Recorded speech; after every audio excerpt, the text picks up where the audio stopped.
The Legacy Sports Network presents the 2025 UIL Texas High School Football Playoffs. Tonight's by-district playoff game is brought to you by Texan, Chrysler, Jeep, Dodge, Ram, GMC, Buick. We hear you. Also brought to you by Top Dog Fireworks. Say it with a boom. By Hotze Health and Wellness Center, transforming lives naturally. United Community Credit Union. Be united. Quick Assist. We sell your tickets fast and at the best price. Mr. Electric. We've got the power to make things better. And by the law offices of James Barnett and Associates, supporting high school athletics. Now, let's go to the stadium.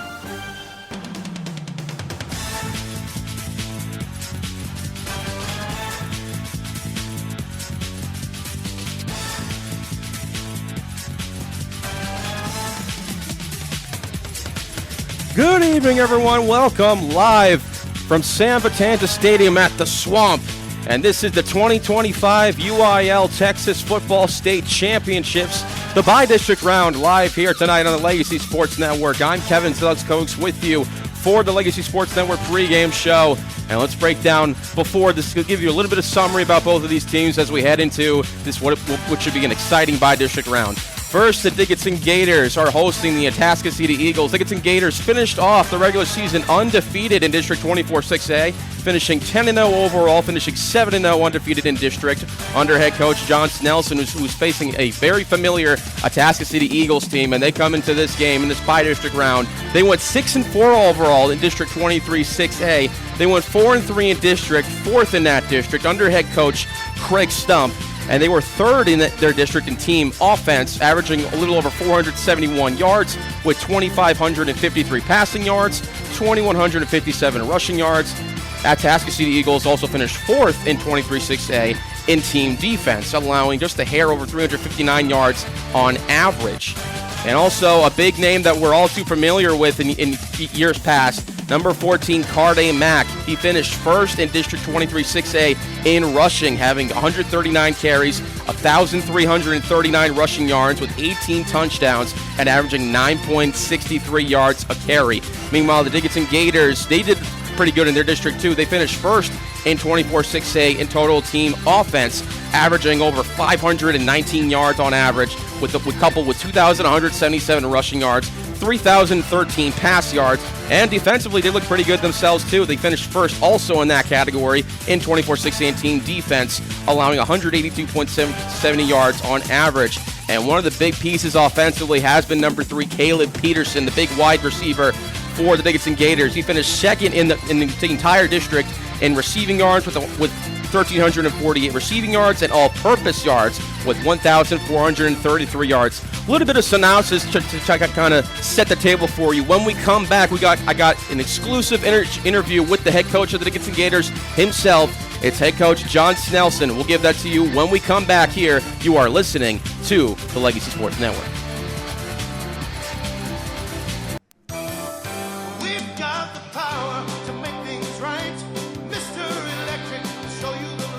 Looking for electrical help you can count on? Switch to Mr. Electric.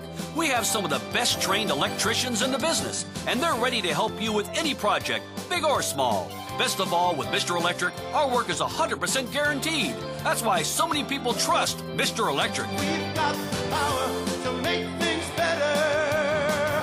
Mr. Electric. Forming, rolling, punching, cutting, welding. If you know what I'm talking about, you know it's the Walk-Up Company. The Walk-Up Company has become the leading metal fabricator in the Houston area because we can offer you something few others can match. Extensive fabrication experience, a highly seasoned and skilled workforce, high-tech equipment, and the stability you want in tough economic times. Family owned and operated for years, so you know we'll be here for the long run. And our commitment to quality work and customer satisfaction makes the Walk-Up Company the right choice for you. Visit us at walkupco.com. That's walkupco.com. The Walk-Up Company. Your imagination, our fabrication. We are the NFHS. That stands for the National Federation of State High School Associations. But really, what we stand for, together with the UIL, are the 825,000 high school sports and performing arts students in Texas. And so we stand, We stand for the runners, debate team members, and basketball players. We stand for their coaches, officials, and adjudicators. We stand for the drummers, football players, and actors.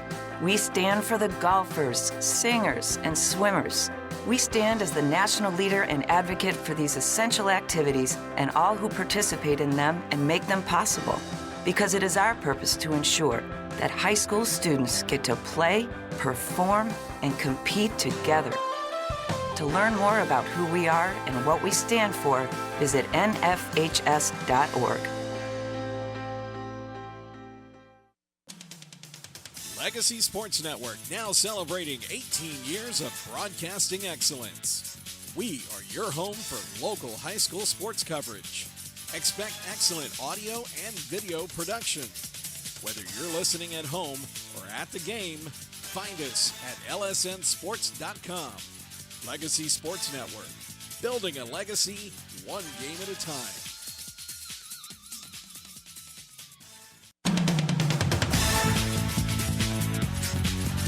Welcome back live from the pregame show here on the Legacy Sports Network. And now I got to speak with Coach Schnelson, but right before the game here. And this is an exclusive interview that we have for you here on the Legacy Sports Network. Take a listen to what he and I talked about.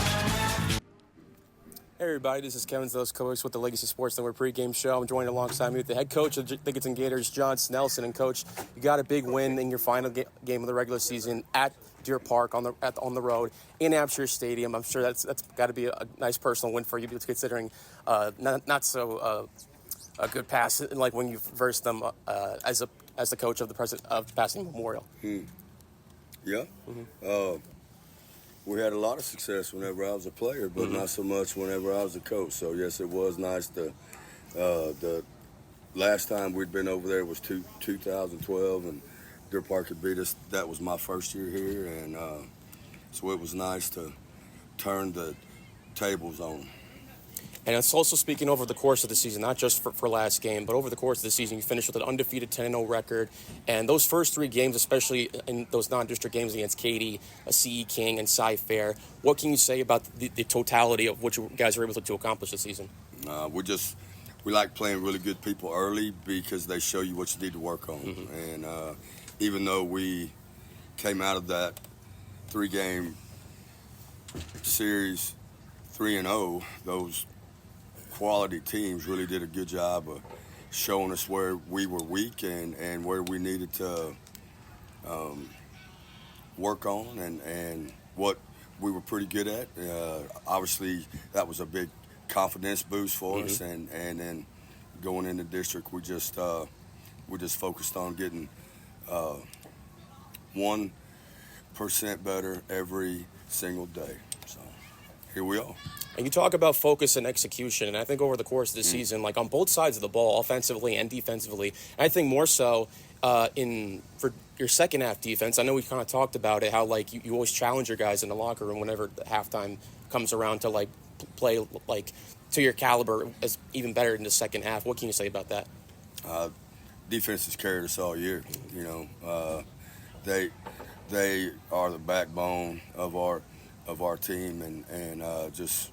You always got a chance when when you're playing really good defense, and defensive line has been very, very dominant. The secondary is a veteran crew, and so you know we're gonna have our hands full tonight. I know that. You know, Carday Mack's a explosive football player, and they got a lot of weapons. They've got a really good scheme, but we're really looking forward to getting that taste out of our mouth from last year. Yeah, I want to talk a little bit about that. I know it was a tough one last season where you guys lost 45-50, and I know you mentioned Carday Mack a little bit. I remember when we talked about him last year, you told me that he was the best player in the greater Houston area. Do you still feel that way a year later?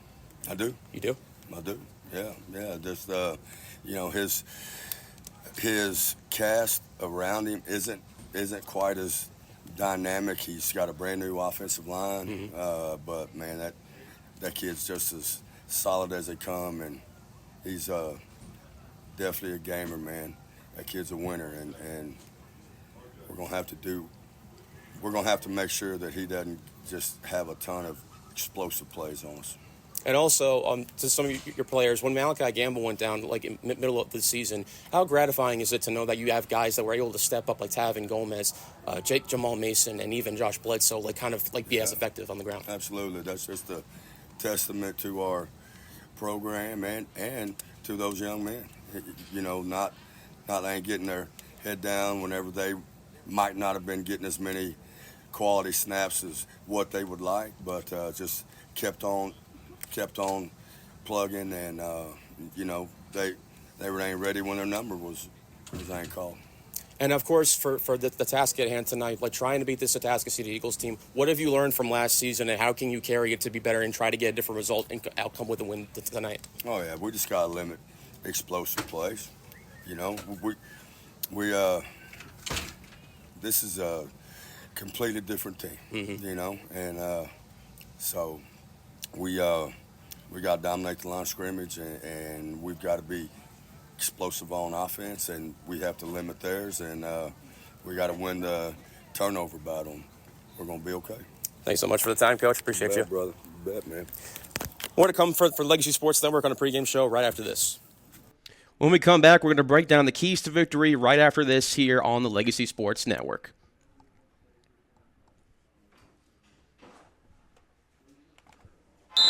Timeout. All right. Remember, we're a team that plays together. Listen, the winning will take care of itself. We just have to get everyone involved.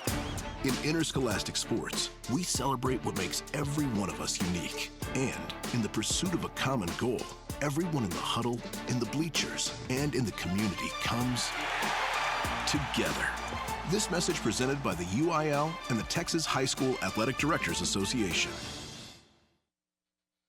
You've got tickets to the game, but something comes up. Maybe the boss sends you on the road, the kids have practice, or you just can't make the drive. That's where Quick Assist steps in.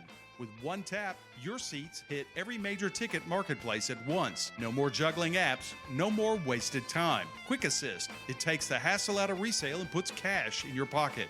Pro or college sports, it's all covered. Download the app today by scanning the QR code on the LSN website. Quick Assist, your ticket everywhere. DeRoche Partners, LLP, located in Houston and Dallas, offers a complete range of tax assurance and consulting services to a diverse portfolio of clients. Their team is dedicated to the highest ethics of our profession with a commitment to excellence. This is accomplished by putting an emphasis on providing superior professional services specifically tailored to meet the needs of our clients. DeRoche Partners aim to provide valuable insight, effective solutions, and maintain long-lasting business relationships. Their high recruiting standards and culture of excellence is uncommon and unrivaled. They want to wish all the student athletes good luck. Visit DeRoche Partners on the web at dpllp.cpa. Okay, ladies, it's your turn this football season. Have you always wanted to be able to keep up with the guys, whether you're at the game or watching the game on TV, and learn the game of football? I'm talking about the absolute basics so that you actually know what's going on. And not just for the ladies, but the guys too. You need to pick up First Down, a woman's guide to football, written by longtime high school sportscaster, now retired, Andrew Pearl. This is an easy read with an introductory ebook price of just $9.99. You can pick up at firstdownfootballguide.com. Don't just go to the tailgate, actually enjoy the game, learn the game, know the game, and be in the game. First Down, a woman's guide to football. Pick it up now for just $9.99. It's an ebook, easy download immediately after purchase at firstdownfootballguide.com. Again, ladies, and for some of you guys that want to learn the game, this is for you. It's your turn to be in the game, know the game, and be a part of the game. Firstdownfootballguide.com. Get your copy today. And welcome back here on the Legacy Sports Network. We're going to break down the keys to victory presented by Texan Chrysler, Jeep, Dodge Ram, GMC Buick. Start off with the home team tonight, and of course, John Snelson, coach of the Dickinson Gators, likes to always be simplistic. 1 is to always be explosive offensively. 2 is to win the turnover battle. And 3, of course, be special on special teams, and that special teams unit has been special all year. For Atascocita Eagles, their keys to victory are number 1, containing the Gator playmakers, and that includes guys like Caleb Peterson and Jamal Mason on the ground, David Gomez, Malachi Gamble set to get back in tonight. Also, Braden Glover as well. So you got to contain the Gator playmakers as much as you can if you're Atascocita, if you want to come out with a victory tonight. 2, stay on the field, and that means having long, sustained drives and making sure that Dickinson sees the field as little as possible. And 3, play with some confidence. If you're Atascocita, you know that you've beaten this Dickinson Gator team last year, so play with some confidence heading into this one. So those are your 3 keys to victory for both Atascocita and for the Dickinson Gators. When we come back, it's Don Jones and Buddy Brooks on the call when we return here to start this bi-district round of the 2025 UIL Texas Football State Championships. Don't go anywhere. You're listening to the Legacy Sports Network.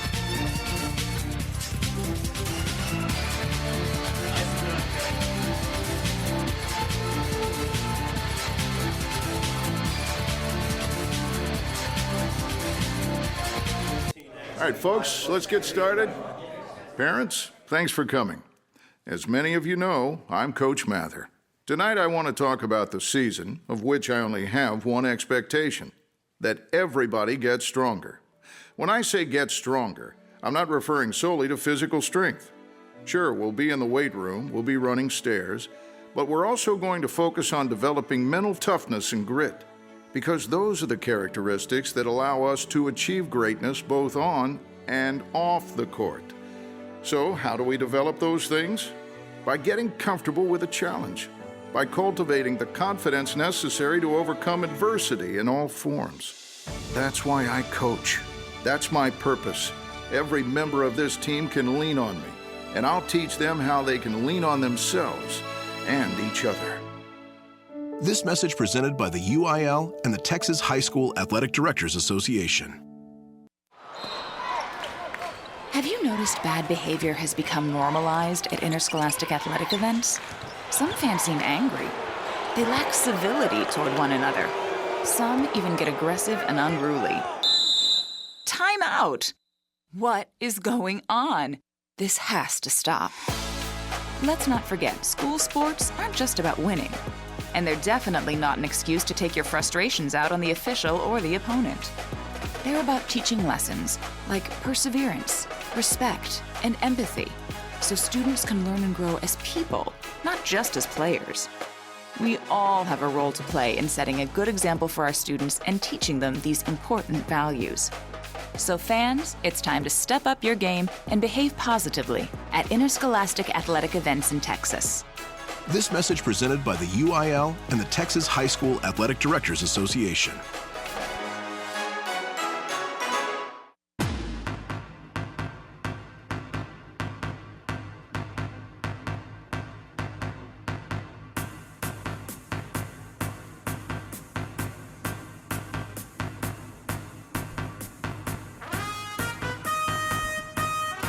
Welcome to Dickinson Gator football, live and free. The opening kickoff is going to be fielded at the 13-yard line across the 20, 25, 30, 35, almost to the 40-yard line. Thank you, Kevin Z, for our pregame show. It's Don Jones, Buddy Brooks, and, of course, Kevin Z live and free from Sam Vitanza Stadium, Dickinson, Texas. Old school tonight, buddy. Audio only, but we're going to have some fun. We got some great things ahead of you. More importantly, we're going to bring you a Dickinson dub tonight. Dickinson won the toss. Actually, I believe Atascocita won the toss, elected to defer. Dickinson received. And so now it's first down and 10 for the Gators at the 39-yard line. Lorenzo Aguirre in at quarterback in the shotgun formation. Peterson comes in motion. It's going to be a reverse play. This is Jace Washington, the sophomore, across the 40 to the 43-yard line. Yeah, nice little wrinkle to start off the game with a reverse there. After that really solid top dog fireworks opening kickoff, and Gators are going fast. Second down and 5. Fakes the handoff. And this is going to be a completion out to the sideline, a little tunnel screen to Jamarian Payne. And Jamarian Payne, the junior wide receiver, will get close to the first down, but maybe a half a yard short. Yeah, nice little pitch and catch there by Aguirre and Payne. Payne fights forward to some yards, gives him a very manageable 3rd and 2. Aguirre now hands it off. Jace Washington, the tailback. He's a sophomore. He's filling in for Malachi Gamble, who's still in a boot. Gomez twisted his ankle last week. He's unavailable for right now. And it's Jace Washington with the opening carry at tailback, and he has a big first down inside Eagle territory. Yeah, give the playmakers the ball. Let them make plays in space. Jace Washington is electric when he gets the ball in his hand. And here's Washington again. It's going to be a reverse. Now a flea flicker. Aguirre back to pass. Well covered by the Atascocita Eagles. There out on the coverage was the cornerback Samir Richard. And the Dickinson Gators now have a second down and 10. Time to catch our breath here as they moved fast and furious here in the first couple of plays. They've moved it all the way out inside the 40-yard line in Eagle territory. Gators in all black tonight. Black jerseys, black pants with a white helmet. And here's Aguirre. Play action fake. Has a man open. It's Peterson. And incomplete. Just overthrew him just a little bit there, Don. And Aguirre seems to be phased by the bug that's kind of gone through this team this week.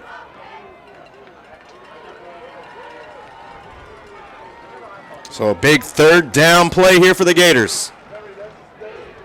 Again, play action fake. This time he has a completion across the 30. It's going to be good enough for a first down. That's Jamarian Payne with a big first down reception. Payne announcing his presence early here in this game. We saw him to start the season off. A little bit of an injury issue during the middle part of the season, but now he's back, he's healthy, and he's making plays. First down and 10 for the Dickinson Gators opening drive if you're just joining us. 10:18 remaining in the first quarter. Gators marching by district round here in the 2025 Texas UIL State Playoff 6A Division I. This is by far the game of the week in the not just the county, not just the city, not just this region, but the entire state of Texas. You're supposed to get some cupcakes in the first round. The Dickinson Gators, they draw the Atascocita Eagles. Aguirre, back to pass, has a man, completed across the 20, backpedals a little bit, keeps his feet, moving the pile forward still, and they're going to mark him shy of the 15-yard line. Late flag there. Flag coming out with some helmet came off. And I believe that was Kinchin on the... Kinchin's helmet came off. He's going to have to come off the field. I thought he could stay. If it's a face mask, correct? There's a flag on the play, and it's going to go against the Eagles.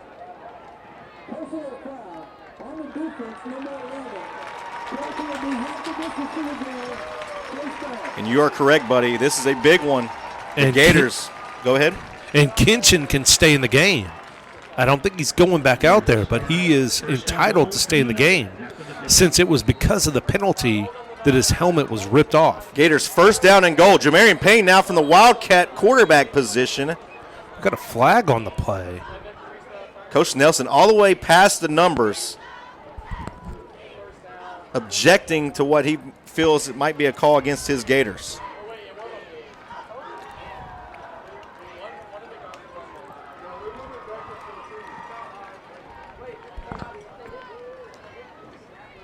A packed house tonight here. Sam Vitanza Stadium. I saw tickets being, I wouldn't say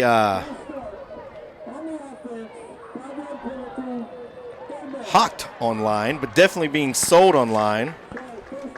It's a pretty hot commodity tonight here in the town of Dickinson. Yeah, you definitely see the whole town of Dickinson here at the game. This side of the field is really packed.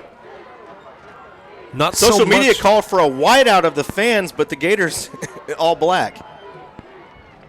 Back to a standard formation. It's going to be a handoff to Jamarian Payne. That's Jace Washington. Jace Washington breaks the tackle into the pylon. Touchdown, Gators. Yeah, what a play. Jace Washington, he is running with authority out there tonight, and a perfect start on the first drive for the Gators. 5:26 remaining first quarter. The Gators strike first. They lead 6-0 over the Atascocita Eagles, and it's Orlando Torres out to attempt the extra point. The left-footed kicker steps it off, gives the nod. Good snap. Hold is down. Kick is up. 7-0. 9:26 remaining first quarter. You are watching Dickinson Gator football on the Legacy Sports Network. Sports Network, now celebrating 18 years of broadcasting excellence. We are your home for local high school sports coverage. Expect excellent audio and video production. Whether you're listening at home or at the game, find us at lsnsports.com. Legacy Sports Network, building a legacy one game at a time.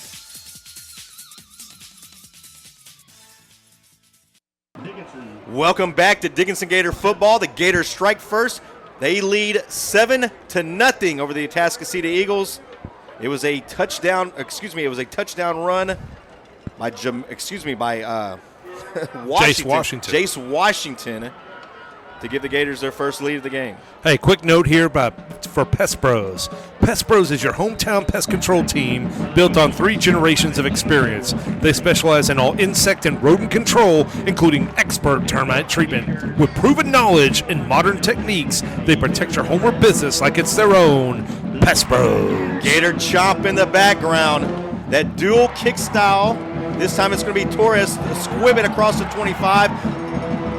Bobbled a little bit, now fields it cleanly across the 30, and the Atascocita Eagles will set up shop on their first possession at the 31-yard line. Yeah, gonna be interesting to see how the Gator defense comes out here to face this very explosive offense of Atascocita. And you got to talk about the name Carday Mack. It seems like we've been calling his name forever. I'm ready for him to be gone. In some sorts we have. He's been a player, a significant player on this Atascocita Eagle offense as a freshman, and he's now a senior, and he's even more electrifying than we saw him 4 years ago at NRG Stadium. 28 touchdowns by Carday Mack through the air, and then tacking on another 18 on the ground. Got to shut him down, a true dual threat quarterback. This is going to be a handoff going nowhere. Oh, no, they're going to call a face mask. I saw it too, buddy. Oh, no. Yeah. That left hand, I believe it was high. No, actually, that's going to be Mosley probably that came in and just grabbed the face mask. Penetration from the front 7, though, all in the backfield of the Atascocita Eagles. It was one of those plays where you probably didn't need to do it, but your hand kind of got caught in the cookie jar. And as a result, it's going to be a 15-yard penalty and an automatic first down for the Eagle offense. Eagles, traveling white jerseys, white pants, white numbers, navy blue numbers, white helmets, red and blue stripes. Moving left to right on your computer screen or smartphone. Moving on the Gators. And it is a free play, fade pattern right side, incomplete, but this will be another 5-yard penalty. So 2 plays on defense, 2 penalties that are going to cost the Gators a total of 20 yards. Penalties were cleaned up. The good portion of the district season, a little sloppy in the pre-district. They were able to recover from it, though. We talked about it, buddy. Can't have those in big games like this, though. Yeah, you got to stay disciplined. Carday Mack claps for it, now changing the play. He's joined in the backfield by John Dolan. John Dolan lines up to the right side of Mack. Dolan will get the fake, actually, and this is going to be Chase Lewis in the backfield, bringing down Carday Mack on the quarterback keeper. Yeah, you're going to have to bottle up Carday Mack. He is the straw that stirs the drink here for Atascocita. He can do it all. He can run the football. He can pass the football. He's one of the top performers in the district. Carday Mack in the gun. Dolan to his right. This time it's going to be another fake. Spins off one tackle. Mack down close to the 50-yard line at around the 48. 2 yards, maybe even 3 shy of a first down. Yeah, leading rusher in the district is Carday Mack. He's got 1,339 yards, averages 9.63 yards a carry, and he's punched in 18 touchdowns. 3rd down and 3. The Eagles need the 49-yard line of the Gators. Mack back to pass, throws it, tipped and incomplete. 4th down. Extracurricular activity going on near the near side Gators sideline. No flags, and it's going to be 4th down and 3. Going to be interesting to see what Atascocita does here. Atascocita leads District 23-6A in turnover ratio. They're a plus 15 on the year. Offense staying on the field, buddy. 5 receivers, trips to the left and 2 to the right for Carday Mack, the senior. The Atascocita Eagles need the 49-yard line of the Gators. Straight quarterback draw, right up the gut. He's going to have the 1st down. Still plowing forward across the 45. Still moving the pile. They can't get him down. They'll finally bring him down at the 41-yard line. Yeah, no surprise there. Carday Mack is going to have the ball in his hands, whether it be throwing or rushing the ball. That'll move the chains for the Eagles. It's 1st down and 10 from the 41-yard line. Eagles break the huddle. Dolan stays in at tailback. He lines up to the left side this time of Mack. Now goes in motion. Empty backfield for Mack. Mack, again, quarterback draw right up the gut, has a seam, has a lot of green across the 25-yard line. That's where he'll be tripped up and brought down. A gain of 14 for Mack, and once again, the chains move. Yeah, Carday Mack is so electric with the ball in his hands. They're just spreading everybody out and trying to run a quarterback draw. Let Carday Mack take the ball, find a hole, and get vertical, and that's exactly what Atascocita is doing right now. 1st down and 10. They're going to officially mark it at the 26-yard line. Dolan gets it. Dolan right up the gut. He's going to get nothing. Tackled right at the line of scrimmage and slung down violently. Now standing job there by the linebacker, number 18, Braylon Bradley.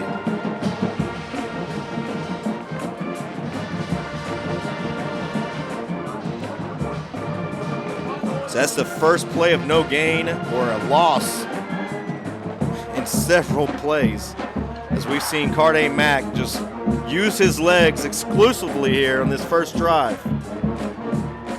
Mack again running. This time he's going to be brought down at the 30-yard line. Nothing. That's going to be a loss of 4. Nothing. Good penetration there by the Gators.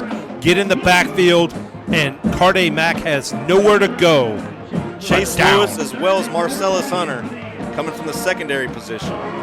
So probably the biggest 3rd down here early.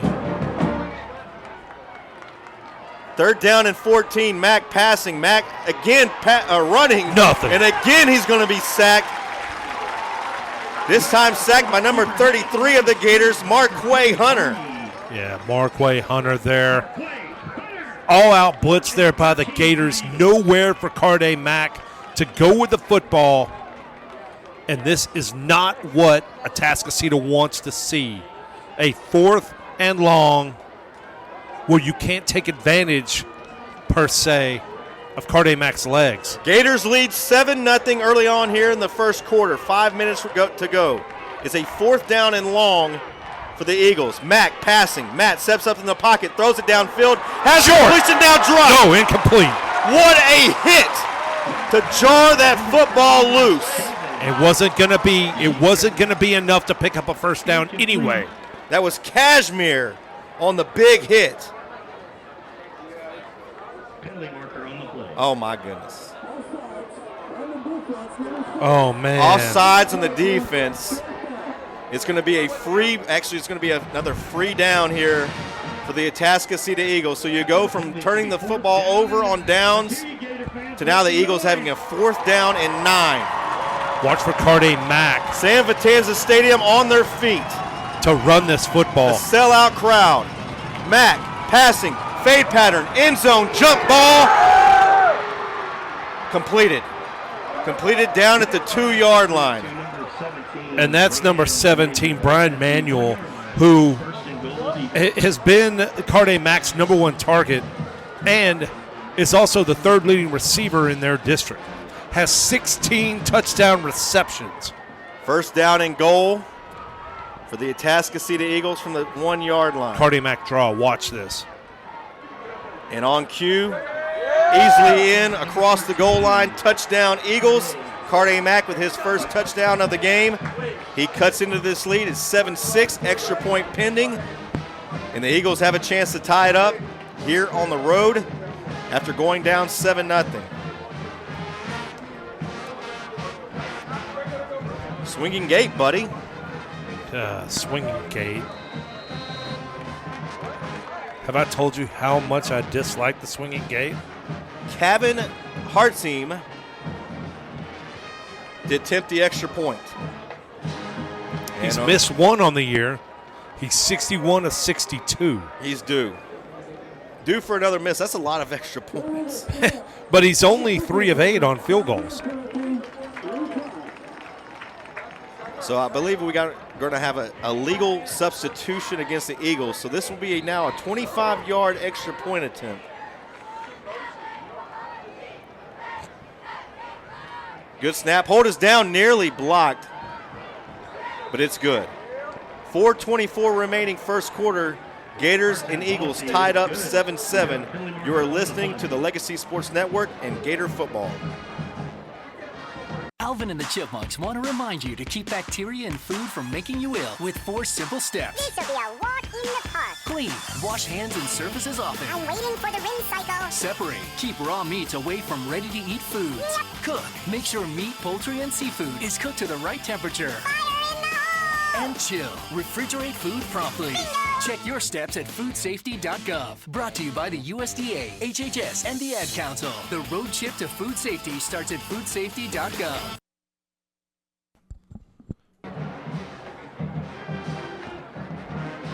Welcome back. We've got a flag on the play. Still trying to sort this out. Trying to figure out what's going on, but while we wait, we hydrate. No, I'm just kidding.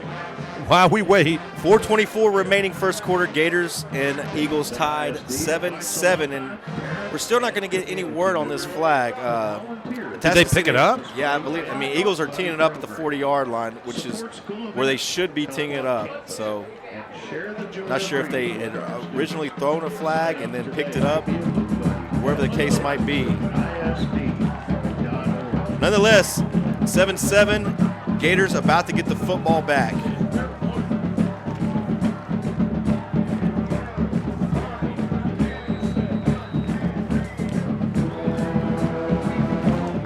Gator Chomp in the background. Quick word real quick from Mr. Electric. We've got the power to make things better, Mr. Electric. Good kick. Back to the 10-yard line, now bobbled across the 20. And that was nearly a disaster for the Gators, as it was never really fielded cleanly. However, they do get it across the 20, so not great field position, but the Dickinson Gators do retain possession at the 21. Hey, mark your calendar for the UIL State Volleyball Championships, November 20th through 22nd at the Curtis Colwell Center in Garland, Texas, where the best teams from all corners of the Lone Star State will battle it out on the court. For the latest updates and ticket information, head over to uiltexas.org/volleyball. Again, that's uiltexas.org/volleyball. It'll be first down and 10 for the Gators at the 21-yard line. Aguirre in the gun, and he's going to swing this one out. Better pick that one up. That might be a fumble. That's Braden Glover. And I'm thinking they're going to say it was Caleb lateral, Peterson. yeah. It was actually Caleb Peterson. It looked like a lateral from here. Caleb Peterson initially didn't pick up the incomplete pass, and now he finally does. And it's going to result in a 7-yard loss. Not a good play there on first down.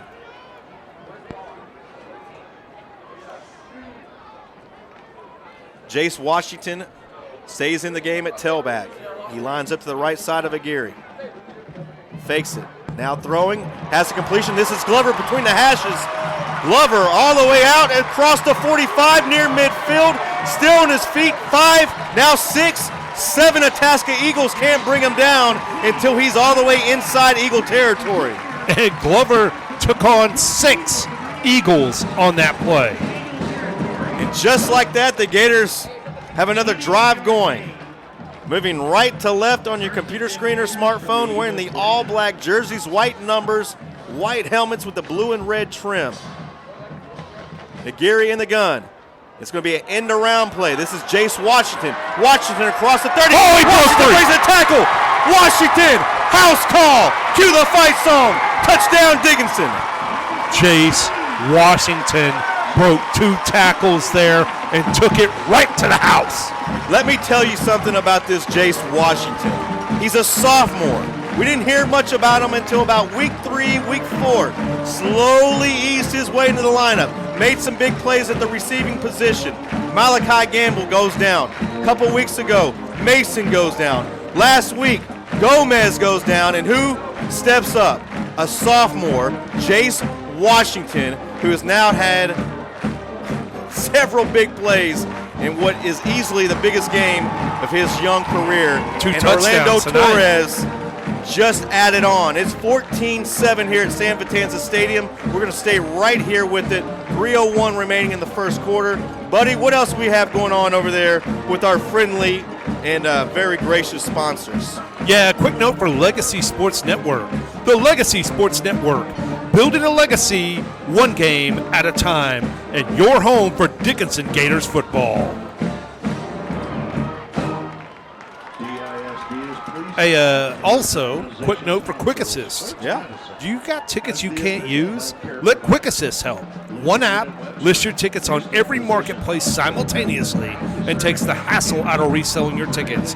Download the app today. Quick Assist, your ticket everywhere. There were some Gator fans tonight that could have used Quick Assist where one, whether it's a sick kid or absolutely. something coming up, and I bought these Gator tickets. I'm a season ticket holder, and I can't get rid of them. If you had Quick Assist, it would have been a lot easier than having to post on social media. You could just let Quick Assist do the work for you. Gator chomp in the background. Gators lead 14-7 late in the first quarter. Back deep to return the kick for the Atascocita Eagles will be number 11, Joshua Banks, but I doubt it gets to him. Here's a squib kick fielded. Actually, it is going to get to him. On the bounce across the 13, has a seam. It closes up quickly, and he's tackled at the 28-yard line. Gators trying to clean up some of the kick issues they had last week against Deer Park. Banks brings it out all the way to the Atascocita 28-yard line. Brought down by number 13, Darian Coleman. Eagles will have it 1st and 10. Dickinson Gators had their shots to get off the field last possession. They had several 3rd downs that they forced, even a 4th down, unable to get off the field. Now they have the Atascocita Eagles back inside their own 30-yard line. Carday Mack gets the snap, fakes the handoff. Now he's got the left edge, and they're going to have to get him quickly or he's off to the races. He's already inside Gator territory, takes a big hit at the 45-yard line, but not before he picks up another big gash play on 1st down against this Gator defense. Yeah, Carday Mack's so lethal with the ball in his hands. He's effective as a passer, but he's more impressive as a runner. He's tough to bring down. He's a big kid. He's tough to bring down. You've got to put multiple hats on him to bring him down. 1st down and 10 for the Eagles at the Gator 45-yard line. Here's Dolan. Dolan's going to be tackled in the backfield. Reaches across, maybe gets back to the line of scrimmage. That's going to be it.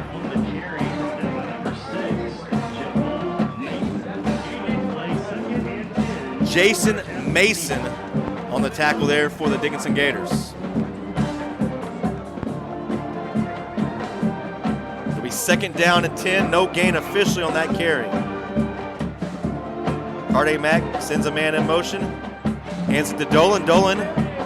Oh, he's wide open. Actually, he faked me out. Great play action fake. And as you said, buddy, had a man wide open at the 20-yard line. If he puts it on the numbers, he's going to walk into the end zone. Yeah, if he puts a little bit more air on that play. that ball is going for 6. However, he did not do that, and the Gators now have forced another 3rd down and 10 against this Eagle offense. They're getting penetration. Mack just a little too slippery early on. We've got to him a couple of times, but for this guy, sometimes it just takes one slip up, one big play. Now changing the play, they're ready now. 3rd down and 10.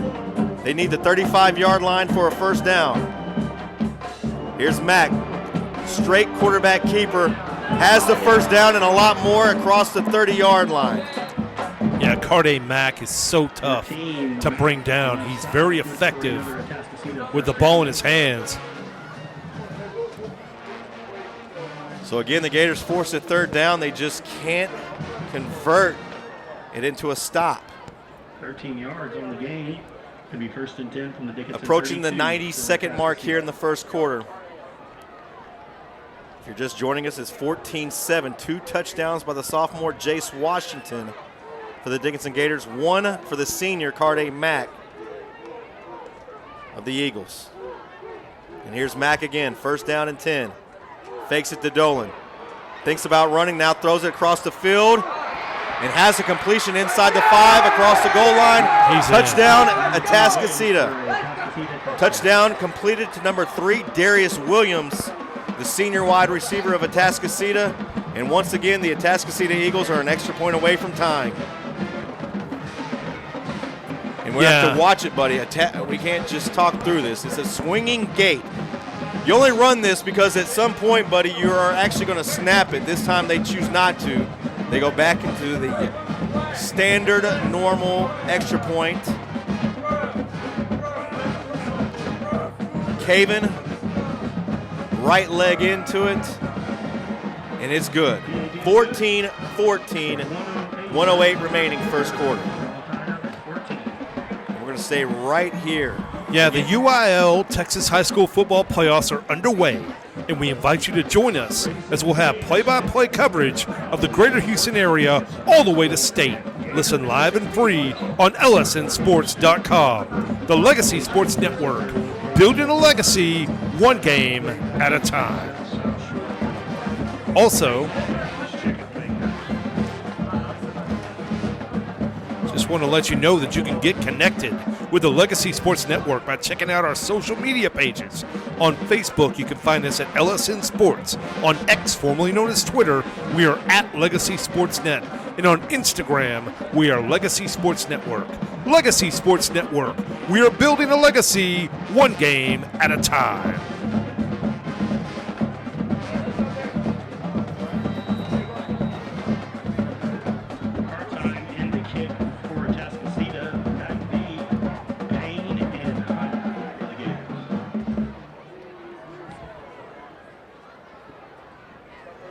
Kickoff team out for Atascocita Eagles. Back deep are the Dickinson Gators.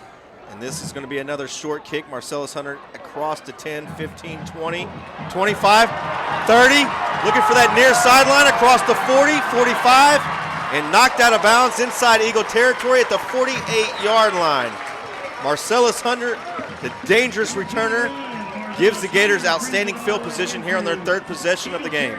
He's electric with the ball in his hands and sets the Gators up with prime field position here to start this 3rd drive of the game.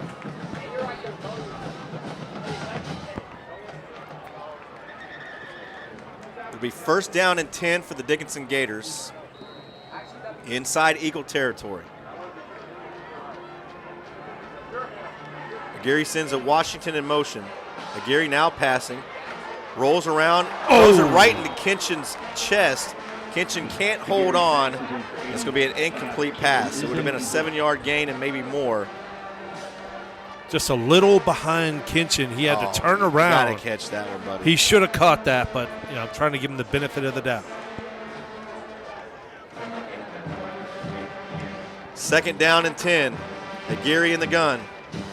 Passing again, 3-step drop. Great pocket, great job there by the O-line. Has a completion out to the flat to Glover. Glover still on his feet across the 40 and near another 1st down at the 33-yard line. It'll be maybe less than a half a yard. It took 3 to 4 Eagles to bring down Braden Glover on that play. And so let's see what they do here. 3rd down and maybe a foot. They're going to go from the gun. Washington has it. Washington has the 1st down, and Washington is going to get to the 30-yard line before he's tripped up. Washington running the ball hard early here in this game, and he's really stepped up with a lot of the injuries that are out there. And speaking of injuries, buddy, there's an injured Eagle. It's number 2, Trenton Blaylock, junior defensive back for the Atascocita Eagles. That'll momentarily stop the clock with 18 seconds left. Not to be confused with Tony Blaylock. No. Shout out Tony Blaylock wherever he's at tonight. What's his name? Tony or Kevin? Or Mookie. I thought you said he was Mookie. Mookie Blaylock, baby. That's old school right there. You got to know Mookie Blaylock from way back in the days. All right, so it looks like the injured Eagle is able to, with a little help from the training staff, is able to get off majority on his own power. So the Gators will have 18 seconds left. They are going to whistle the clock to start. Let's see if Coach Nelson sends the offense back out here. If he chooses to, he can go into the 2nd quarter, and the posture and walk towards the other end of the field would show that they're going to be happy. 14-14 first quarter. It's now coming to an end. So at the end of 12 minutes here at San Vitanza Stadium, the Eagles and the Gators are knotted up. You're listening to Texas UIL State Playoff Football here live and free on the Legacy Sports Network. Are you sick and tired of being sick and tired? Are you fed up with your doctor giving you drugs simply to mask your symptoms rather than treating the cause? As you age, I believe you should be brimming with energy, vitality, and enthusiasm for life. The Hotze Health and Wellness Center treats individuals from all over the country and world in an environment of extraordinary hospitality. We specialize in the treatment of allergies, yeast, replenishing natural hormones, vitamin and mineral supplementation, and a healthy eating lifestyle, all of which boost your immune system, increase your energy level, and your health span. If you'd like to obtain and maintain health and wellness naturally without pharmaceutical drugs, then contact one of our wellness consultants today at 281-698-8698 or visit HotzeHWC.com and request a free copy of my best-selling book, Hormones, Health, and Happiness. 1st down and 10 for Aguirre. Pump fakes, now slows to the right side. And are they going to give him a completion? No, it was batted down, but look at the time that Aguirre has back there. He's had plenty of time. Credit to this offensive line for providing good protection for Aguirre, and he's sitting back there for a good 5-10 seconds, able to dissect this defense a little bit. 2nd down and 10. Aguirre in the gun.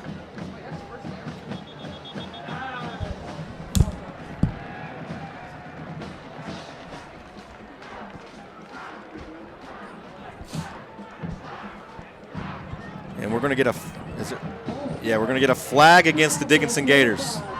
And that's going to be a false start. You bragged on that offensive line just a little too quick. I'll always brag on the offensive line, Bob. Yeah, I mean, but you are 100% correct. They are these slow developing plays. You can't run them unless you got a stout offensive line to protect you and give you that time. Aguirre in the gun after the penalty. Passing, swings it out to Washington. Washington has some blockers to cross the 30, puts his head down, and belts over a defender, but he's going to be brought down 3 yards, maybe even 4 shy of a 1st down, but still a much more manageable play here coming for the Coach Nelson's offense. Yeah, probably 4 down territory for the Gators. 3rd down and a long 3 or short 4. Quick pass completed. Glover has the 1st down, and Glover is inside the 20 to around the 17-yard line. As you heard Carter Dell move the chains for another Gator 1st down. First down and 10, Gators at the 17-yard line. Lorenzo Aguirre. Shotgun formation. He'll send Washington in motion. Fakes the end around. Pump fakes, in trouble. Thought about swinging it backwards. Now just has to eat it and takes the sack at the 22-yard line. That's a 5-yard loss.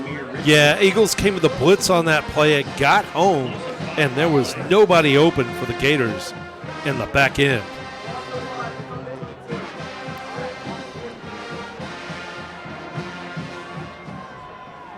So the Eagles with the Seminoles and Kansas City Chief chant here. Not sure what that has to do with the Eagles, but as you can hear that loud in the background, making it tough for this Gator offense. It's another incomplete pass. It looked like it was initially caught by Glover. Glover could not hold it as he went hard to the ground. 10:32 remaining first half, 14-14. And you are inside Orlando Torres' range right now. You'd like to get a little bit closer. You'd really like to get a first down or at least a much more manageable fourth down. Here's Aguirre throwing it out, has a completion to Peterson. Peterson catches it at the 14-yard line, but he's going to be well shy of a first down. It's going to be fourth down and a full 5 yards. Yeah, it looks like Coach Snelson's going to bring out the kick team. Yeah, so this is a little bit surprising, actually. Looking at about a 30-yard attempt from the right hash mark. Orlando Torres, probably his biggest kick of his career. And yes, it comes early on here in the game, but this is a big one. Good snap, hold us down. Torres' kick is up and right down the middle. 17-14, 9:47 remaining second quarter. Orlando Torres with a 31-yard field goal, and it extends this Gator lead. Yeah, quick note here, Dawn, for Pest Bros. Pest Bros is your hometown pest control team built on 3 generations of experience. They specialize in all insect and rodent control, including expert termite treatment. With proven knowledge and modern techniques, they protect your home or business like it's their own. Pest Bros. Randall Parker's a hell of a guy, man. I like that man. He's a hell of a guy. I'm about to switch over. I'm with one of these chains that you see commercials on, and he quoted me some prices. I haven't got back with him, but I promise you this. Don't even try to go with those big name companies. I'm not just saying this because he's one of our sponsors. I'm seriously, when I get this last quarter finished, because it's in quarters. You do if any type of pest control treatment you do it in quarters. He quoted me what his quarter is, and it's significantly cheaper, and he does a lot more. Plus, he's a Gator, man. He's locally owned, and that's what we want here. Small business and support our community. Hey, don't forget to get connected with the Legacy Sports Network by checking out our social media pages. On Facebook, you can find us at LSN Sports. On X, formerly known as Twitter, we are at Legacy Sports Net. And on Instagram, we are Legacy Sports Network. Legacy Sports Network. We're building a legacy one game at a time. This time it's Rendon with an onside kick. There's a scrum for the football at the 48-yard line. Oh, I don't know. Oh, no. This side judge says it's the Eagles football, but the Gators are reacting like it's their football. Yeah, I think that's got to be a incorrect call by the side judge. You saw what I saw, though, right, buddy? Ball, yeah. I mean, the defense for the Atascocita Eagles, they're out on the field, so it's Gator football. That's that dual. Hey, we talked about it last week. We had a question about it. One of our viewers was asking about it. It's one of those risk-reward things. For the past couple kicks we saw, it was Orlando Torres just squibbing it out there, making it difficult for this return team. And then right when you least expect it, you get the right-footed kicker, Rendon, kicking a line drive right into that front line. The Gators recover, and they have the football first down and 10 at their own 48-yard line with a 17-14 lead. Here's Aguirre, play action fake, sets up in the pocket, in trouble, throws it deep, has a man open, and it's incomplete. Peterson had a step, looked like he had a chance to come down with it, and it falls incomplete. What a play call, and it was greatly executed. Just could not complete the pass. Wow. That was a very well-designed pass play there. Aguirre rolling out to his left, stops, turns back, and he had the drag man, which was Peterson, coming back on a drag and go. He dragged across the field and then went on a go route, almost like a wheel route. But Peterson was there. It hit him in the chest. Four receivers. Aguirre now passing. Has a completion. It's Glover. He's gone. Glover all the way down to the 45. He's gone. Glover off to the races. Cue the fight song. Touchdown Dickinson. San Vitanza is erupting tonight. He was gone. Perfect play call in that situation. Atascocita coming with a blitz. Gators ran a tunnel screen to go to the house, and Braden Glover was untouched. 9:24 remaining in the first half, and the Gators now lead 23-14, and it's Orlando Torres to try to make it a 10-point lead. The undefeated Gators, the top 5 team in the entire state of Texas, are leading 24-14 here at the Swamp in Wicked City. We're going to pay some bills. We'll be right back after this. You are listening to Dickinson Gator Playoff Football on the Legacy Sports Network. You've got tickets to the game, but something comes up. Maybe the boss sends you on the road, the kids have practice, or you just can't make the drive. That's where Quick Assist steps in. With one tap, your seats hit every major ticket marketplace at once. No more juggling apps, no more wasted time. Quick Assist, it takes the hassle out of resale and puts cash in your pocket. Pro or college sports, it's all covered. Download the app today by scanning the QR code on the LSN website. Quick Assist, your ticket everywhere.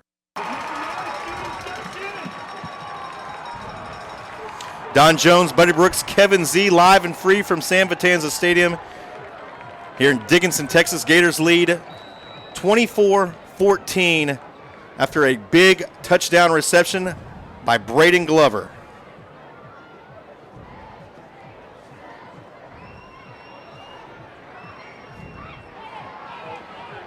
And here's another squib kick, this time fielded and out to the 40-yard line. Jenkins fields the kick for Atascocita, brought down by number 98, Joshua Gloson.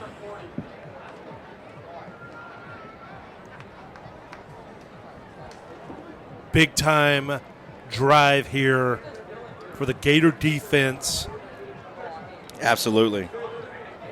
You've got momentum. You got the lead. It was a bit back and forth. You had the onside kick.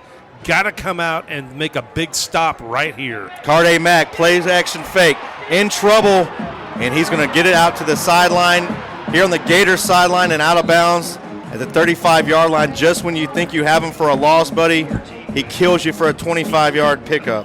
Yeah, he's so fast, so big, lethal with the ball in his hands. And that'll give the Eagles a first down and 10. Again, they trail 24-14 if you're just joining us. Gators on top here at San Vitanza Stadium. Eagles moving right to left on your computer screen or smartphone. Carday Mack in the gun. Dolan to his left. He'll bring a man in motion from left to right. They're set. Mack rolls to his right. Now sets up, throws it. Left-handed quarterback completes it across the 20-yard line near the 17. And that completion was made to number 17, Brian Manuel, the wide receiver, this Atascocita Eagle offense. Yeah, the third leading receiver in the district, has 16 touchdown receptions on the season, and he was wide open on that play. Under 9 minutes remaining here in the first half.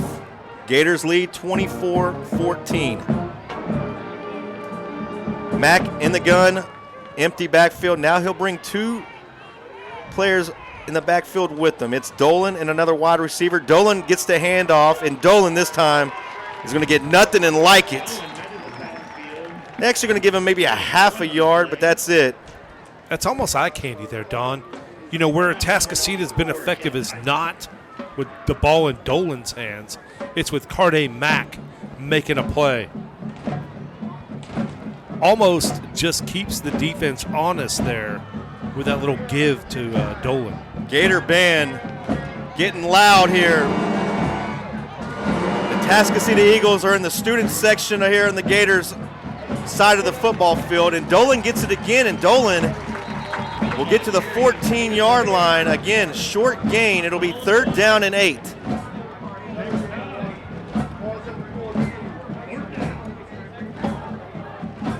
Those horns get pretty loud, buddy. Oh, yeah, they do.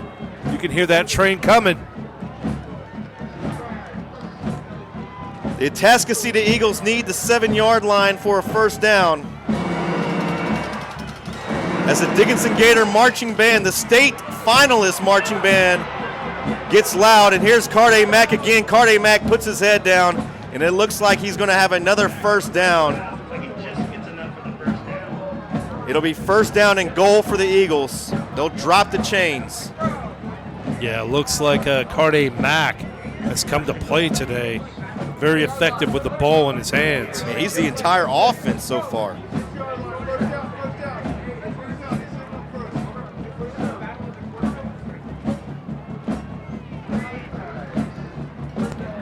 First and goal for the Atascocita Eagles. Carday Mack in the gun. High snap, controlled, quarterback keeper, slips off one tackle and into the end zone. Touchdown Atascocita. Yeah, you've got to bring him down with multiple guys, multiple hats on Carday Mack. He is unreal. So big, so fast, and so physical. It's tough to bring him down with just one defender. 7:04 remaining first half, 24-20. Swinging gate formation for the Eagles. Now they'll switch it up back to a regular extra point formation. Caden gives the nod. Right. Oh, it's blocked! It's going back. 20-yard line. It's going back. All the way down to the 50. The Gators can convert 2 points if they can get into this. It's a scoop and 2-point conversion, and that's Royce Bimage, son of the former Dickinson Gator Rodney Bimage Jr. and brother of Rodney Bimage, with a scoop and a score for 2 points. What a big-time momentum shift there. So it was going to be a 24-21 game with that extra point. Instead, it's 26-20. It's almost a full touchdown with an extra point lead. I mean, it is a full touchdown lead minus the extra point. So a big play there on special teams for the Dickinson Gators here with 7:04 remaining. What do we got to do now, Kevin? We're going to break it. We're going to take a break, pay some bills. When we come back, we'll have more first half action here at the bi-district round of the Texas UIL State Playoffs 2025. Dickinson Gators lead again, 26-20. You're listening to the Legacy Sports Network. Legacy Sports Network, now celebrating 18 years of broadcasting excellence. We are your home for local high school sports coverage. Expect excellent audio and video production. Whether you're listening at home or at the game, find us at lsnsports.com. Legacy Sports Network, building a legacy one game at a time. Harris County Commissioner Precinct 2 Adrian Garcia admires and recognizes the academic hard work, dedication, and achievement of each student. Well done! Commissioner Garcia would like to wish all the athletes good luck in tonight's game. His ball is going to be fielded at the 15, across the 20, weaves across the 25, now across the 30, still on his feet, down the sideline, tackled at the 35-yard line. I think that's the same Adrian Garcia I worked with several years ago. If so, he's good people, man. I like Adrian Garcia. He was good people. I believe I coached with him if it's the same Adrian Garcia. I know he got out of teaching. I think he went into real estate. I'm not sure if that's the same one or not. Hey, Don, as your hometown community not, dealership, I'm sure the other Adrian Garcia is a good person, too. Texan Dodge is the place for your vehicle needs. Whether you need service, parts, or you're in the market for a new or pre-owned vehicle, we have you covered. Ask about our low APR finance rates and how to get the lowest price on a new truck or car today. We also want to buy your vehicle, even if you don't buy from us. Texan, Chrysler, Jeep, Dodge, Ram, we hear you. They got it all over there, Texan Dodge. This is going to be a short pickup for the Gators on first down. It'll be 2nd down and 9. Jace Washington was on the carry. He's back in the backfield with Lorenzo Aguirre. Aguirre now passing, throws it out. has Jamarian Payne. Jamarian Payne across the look 40. at this. Jamarian Payne dragging white jerseys all the way out to the 45-yard line. Jamarian Payne just ducked his shoulder and plowed forward for an extra 3 yards there and picks up the hard-earned first down. It'll be first down and 10. Gators inside their own territory, but again, they are methodically moving the football on this Atascocita Eagle defense. 6 minutes remaining until halftime. Washington turns it upfield, spins off a tackle down short of midfield. Not before he gets 4 yards, though. Washington up the left side. And, buddy, we are approaching that middle 8. We are getting ever so close to that middle 8. And I believe that it could really, really be significant here tonight. Yeah, if you're first time tuning into us, the middle 8 is the last 4 minutes of the first half and the first 4 minutes of the second half. Second down and 6. Here's a Gary. Got it wide open. Has a man wide open. Completed at the 10-yard line. Jamarian Payne can't keep his feet, but that was just because he had to go parallel to the ground to catch this one. He comes down with it at the 9-yard line. It's first down and goal for the Dickinson Gator offense. Jamarian Payne was wide open on that play. Just couldn't keep his feet. Did well to come look down back with here, that ball. we have an injured Eagle, and that's a penalty in college football if they think you're faking. Not saying that they would do that here in high school football, but when you have a big 60-yard play inside the 10-yard line and then all of a sudden someone's cramping up on the opposing side, you start to wonder. And that's going to just halt everything. The Atascocita Eagles are even able to huddle up on their sideline. Now they bring back their defense. And so for the moment, the momentum has paused here for the Gators. And now they're back to the line of scrimmage. It's first down and goal at the 9. It's Jamarian Payne from the Wildcat quarterback position. He's going to go right up the gut, very Carde Mack-like, all the way out to the 2-yard line. Yeah, good read there by Payne. Ran a little read option play there. Decided to keep it, and that was the right decision on that play. And it's Payne again. Payne with a quarterback keeper. Payne inching closer across the goal line. Touchdown Gators. Wow. 32-20 with an extra point coming. Going to see if they're going to go for 2 here. Looks like Coach Nelson is going to go for 2. Oh, let's see. To Early, make this a 14-point lead. Your analytics sheet says go for 2, I guess, here, buddy, right? I mean, I would. The difference between a 12-point lead and 14, right? Or 13-point lead. If you got momentum, why not, right? Yeah, a lot of it depends on the time on the clock here. You're kind of in no man's land because you're not in the middle 8 yet. All right, so the 2-point conversion attempt for the Dickinson Gators. Lorenzo Aguirre will be in the gun. Josh Bledsoe, for the first time, checks into the game. We've called his name plenty tonight. We see him. He's lined up to the left side of Aguirre. Fight song in the background as they attempt the 2-point conversion. Fakes it. Aguirre in the pocket, has a man open into the end zone. 2-point conversion, good. It's Jamarian Payne, and the Gators now extend the lead to 34-20. Payne and Washington coming up clutch here early in this football game. And Gators take a 14-point lead here with 4:41 remaining in the second half. Buddy, we're going to stay right here with us. We'd like to remind everyone we will have the halftime show. We'll have Kevin Z with his thoughts, analysis, breakdown of the first half. Buddy Brooks, he's been on a scorching heater with his Buddy Brooks' best. Little 4-1 yeah, last with Buddy week. Brooks' best bets. He's going to give you some free money again, and then I think we're going to break it also down. We'll allow you. I don't think we're going to have the actual performance of the Gator halftime show, but we will have the sounds of the Dickinson Gator halftime show. I believe after they perform and after the state finals are done, it's more or less just playing all your favorite hits that you hear from our Dickinson Gator marching band. Are we going to have that too tonight, Kevin? because I know we got some people from Florida wanting to hear the band. The Haruska's halftime segment. We got Haruska's halftime segment as well. And what is that? It's Haruska's halftime segment, Don. I mean, what does that pertain? Look at this squib kick, fielded across the hashes, inside the 40, out across to the 44-yard line. I'm not aware who that is. I mean, that sounds exciting, though, so that will also be here on the Legacy Sports Network halftime show. So I guess what we're saying is the Dickinson Gator Band is getting bumped tonight. Are they getting bumped? I'm not bumping them. Sorry, we ran out of time. Who was it, Matt Damon, that always ran out of time with the Jimmy Kimmel Show? Our apologies to Matt Damon. We ran out. Our apologies to the Dickinson Gators Show.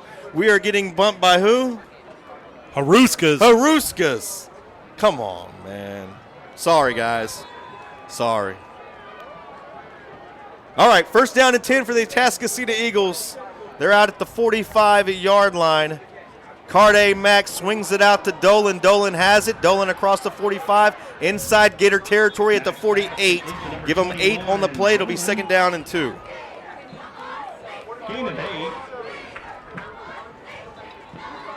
Haruska's. We used to have to show like all this UIL stuff, man. You talk about a bore fest. Bore fest? Not against the UIL, man. It was pretty rough. That might come on in the future rounds. Kevin, do you recall those days? UIL bragging about themselves? Yes, I do. Meanwhile, they allow one company to monopolize an entire streaming world and let one company in all the entire great state of Texas, just one, to be able to stream and video. They charge for it. And they charge for it. And we'll still outperform them. I'll tell you this.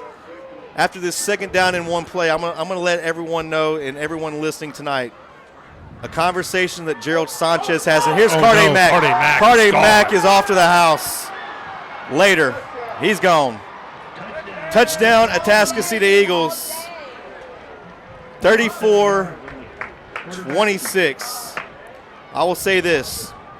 When Gerald Sanchez, the owner of the Legacy Sports Network, and I had a conversation about moving from Pasadena ISD down south here to the Dickinson Gators, there was one thing that we said that we would never do. We would never charge our listeners. We would never charge our families. We would never charge our players. We would never charge our students to watch their brothers, their sisters, their family members perform, whether it's on the band at halftime or whether it's on the football field between the sidelines. We were never going to charge, and we're not going to do that. We're men of the people. Shame on some of these other companies that want to make money. And don't get me wrong, this is a profitable business, but we're not trying to take from the people watching us. So, and that's why we have such a loyal following. Yeah. You know, we love you guys. We are here. We truly do. Week after week, following our boys, rooting on our boys, cheering for them, and yeah, we're a little bit biased. Yeah, we hear that. We hear that, hey, like, you guys are so Dickinson focused. Yeah, and we got guys like David Galvan who would do nothing more than be here tonight, but you know what? He's got to pay the bills. He works in Florida. He can't make it tonight. So, you know, we're going to give him the next best thing and do the best we can. And like I said, there's other families who, you know, their moms work at nights, their dads work at nights. They would love to be here. Their child is performing here on a big stage. But, you know, shame on the UIL for even allow that. And I'll say it. I don't care. What are they going to do? Whatever. So we are in the middle 8, buddy, and it did not open up good because inside that middle 8, around the 3:42 mark, we had a Carday Mack touchdown, and the Gators now have that lead just a slight tighter now. It's 34-27.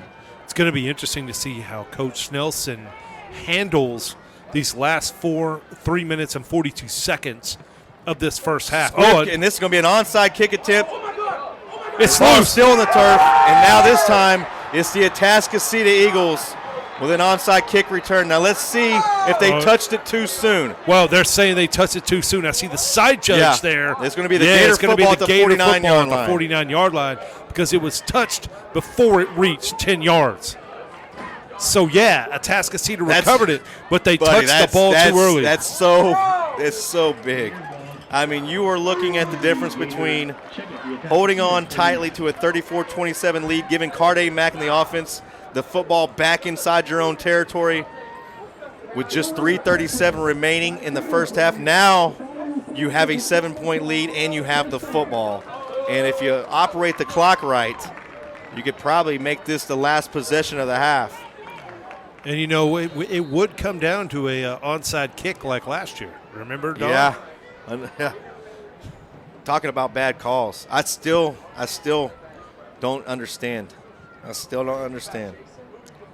3:37 remaining until halftime. Here's Aguirre. Steps up in the pocket. Has a man open. It's Jace Washington. The sophomore is down to 20. Sophomore breaks another tackle, and Washington is down at the 17-yard line. And just like that, the Gators are threatening to score again.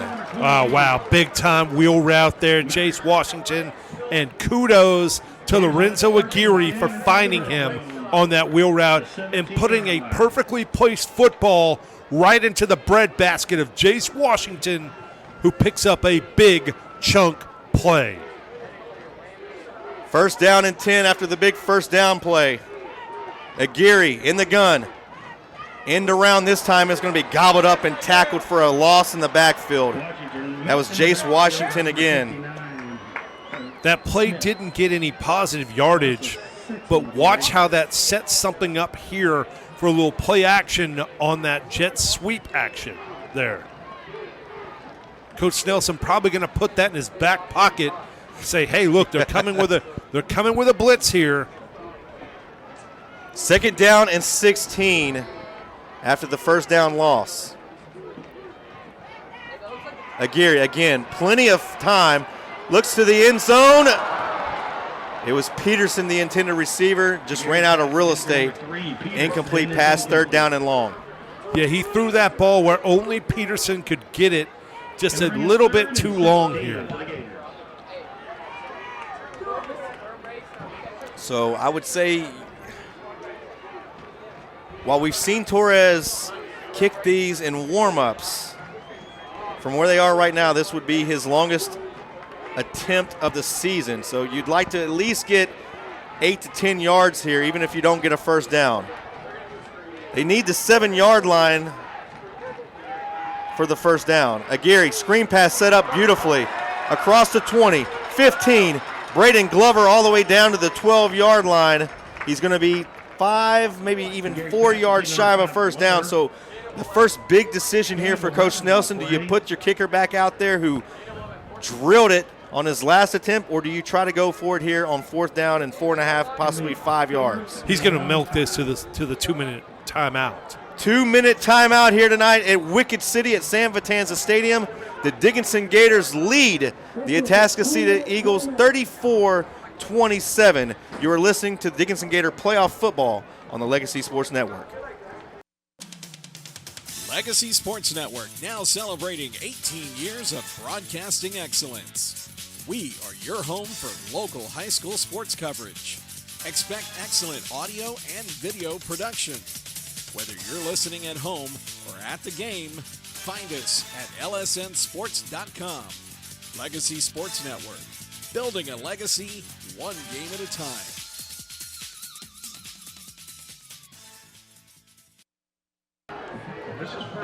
Welcome back to Dickinson Gator Playoff Football. Don Jones, Buddy Brooks, Kevin Z in the house tonight, high atop San Vitanza Stadium, the Swamp here in Dickinson, Texas. It's the bi-district round of the 2025 Texas UIL State Playoffs, 6A Division I.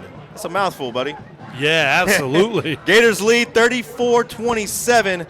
They have the football with a fourth down decision at the 12-yard line. They need the 7 for a first down. And let's see what Coach Nelson does. It looks like the offense is marching out onto the field. It's going to be Aguirre in the gun. Pugh checks in the game. Shout out Mike Pugh. He is the father of Pugh. Another heck of a Dickinson Gator, class of 01. I know we have some other guys listening to us. And it looks like Coach Nelson. We have one of the top running backs ever in the history of Dickinson Gator football listening to us. Shout out Cal Esther. I think he was the record holder up until a few years ago of the most yards in a season. You can find him in the Dietz, the Ernie Dietz table, the coffee table book. There's a big picture of him in there. The coffee table book. I'm fortunate. I'm just happy to be friends with the guy, man. He's thanks for listening. A Dickinson legend. Now the field goal team comes on. And this is going to be Orlando Torres, almost the identical spot. His last attempt was from 30 yards on the right hash mark. This is from 29 yards from the right hash mark. Good snap. Hold is down. Kick is up. Good. Tack on another 3 points for the Gators. They lead 37-27. So a crucial 1:55 left. You got a very explosive offense with probably one of the most talented quarterbacks in the entire state at the helm. And if you can get into the locker room up 10, that's huge. If not, remember, the Gators received the opening kickoff, which means it'll be the Atascocita Eagles to get the ball out of the half. So this is a big 1:55 that we have in front of us, buddy. Yeah, huge, under 2 minutes here. Atascocita has all 3 of their timeouts remaining. Got to make a stop. Got to make a big play here. Keep this lead at 10. Got to come out and bottle up Carday Mack, which is easier said than done. Carday Mack has had an explosive first half. That dual formation kickoff, Torres sets up. Rendon is to the left as well. This one will be kicked off by Torres. Squib kick near the sideline, and it's going to go out of bounds at the 35-yard line. So that'll be a penalty against the Gators, and it's going to set the Eagles up with really good field position. We'll see where they officially mark it.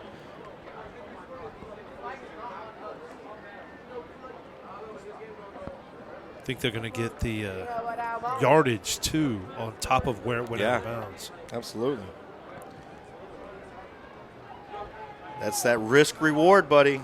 The reward earlier was a recovered onside kick. The risk here is you're going to give a very good offense some really good field position.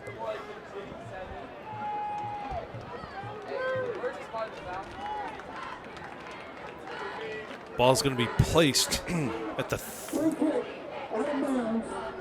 They're still marching. Yeah, at the 39-yard line there. Yeah, all right. 5 yards from where it went out of bounds. Went out of bounds at the 34. Seems like it's been a while since either team has stopped one another. I mean, look at the score. Pump fake. And here's Mack. Mack has a completion across the 50 inside Gator territory, all the way out and across the 45. That's number 17, Brian Manuel, the junior wide receiver on the reception for the Atascocita Eagles. Third leading receiver in District 24-6A. Trips right, one to the left for the Eagle offense. Now inside Gator territory, moving right to left on your computer screen or smartphone. Mack in the gun. Mack passing. Mack has time. Pump fakes, now in trouble. Flushed out of the pocket. Breaks the tackle off to the races across the 35, 30, and down to the 27-yard line. It's going to be another 15-yard gain, and the Gators just do not have an answer for Mack. Throw down by number 2, Village. Gain of 17 on the play. First down and 10 for the Gators. Ball now at the 27-yard line. Mack passing. Mack has a completion into the end zone. Touchdown, Eagles. Brian Manuel with another touchdown reception tonight. And it's now a 37-33 game. I'm losing track of the score. This has been a video game type score. Bad news is Eagles score 37-33 with an extra point to make it 37-34. Good news is your offense still has a minute 12 to do something with it. And 2 timeouts. 1 timeout, actually. Check that, 2 timeouts for the Gators.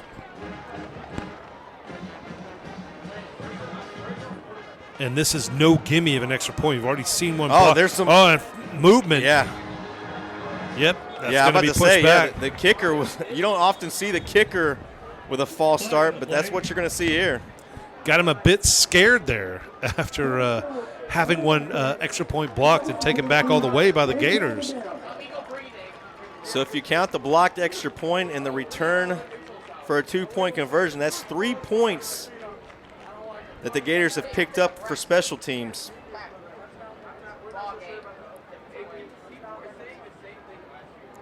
And then when you include the 2 field goals kicked by Torres, I mean, that's 9 points just on special teams that your team has been able to get on tonight. This kick is up, and it's good. 37-34, 112 remaining until halftime.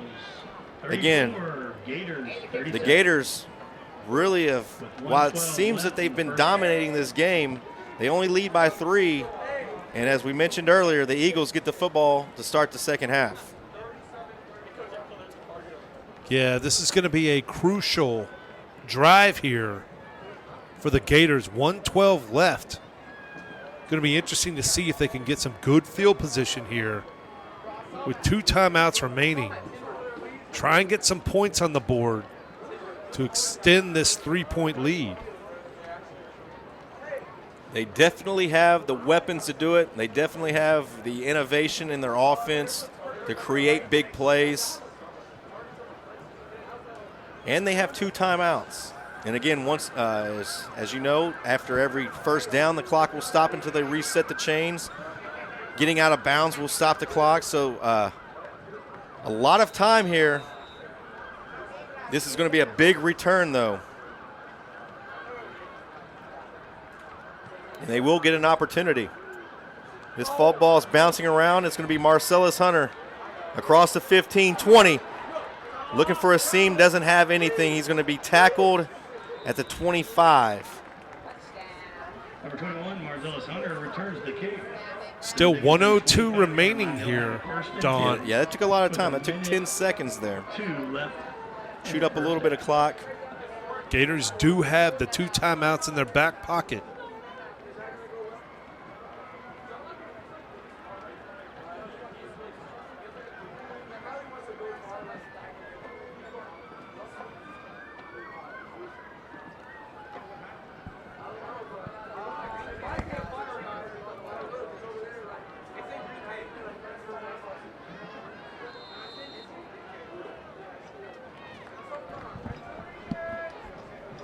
Twins to the left, tight end right for the Dickinson Gators. Play action fake. Aguirre has time, throws it out, has the completion at the 35-yard line. It's good enough for a first down, so the clock should stop as they reset the chains.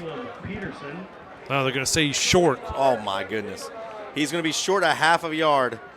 Aguirre now in the gun. Play action fake again. Steps up, throws it, ball batted straight up in the air.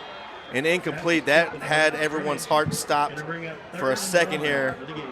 Those deflections can be dangerous, especially with a defensive line and talented defensive bunch like we see from Atascocita.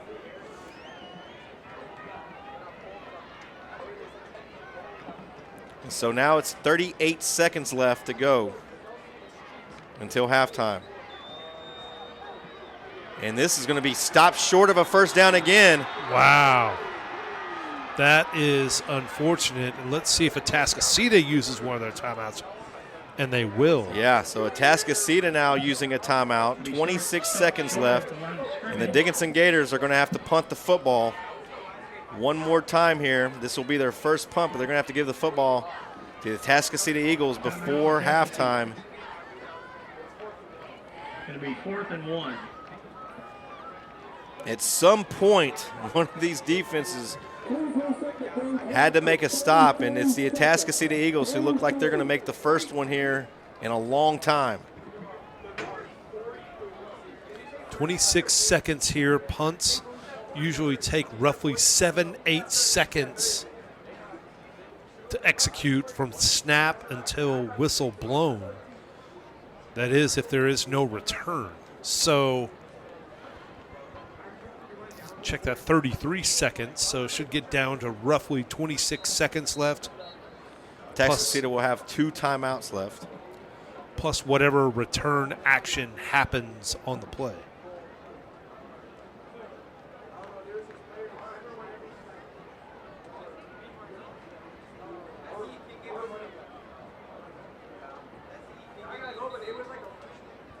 Don't forget, we invite you to listen to our halftime show tonight.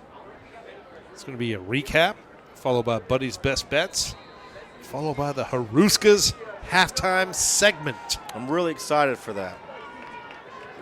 You should be, Don. A couple spots going to be there. 4th down and 1. Gary to punt.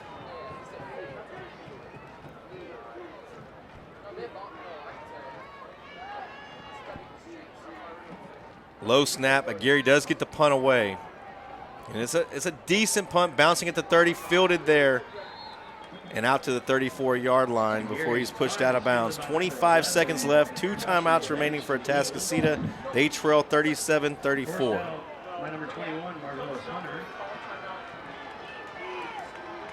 2 timeouts, 25 seconds for Atascocita here.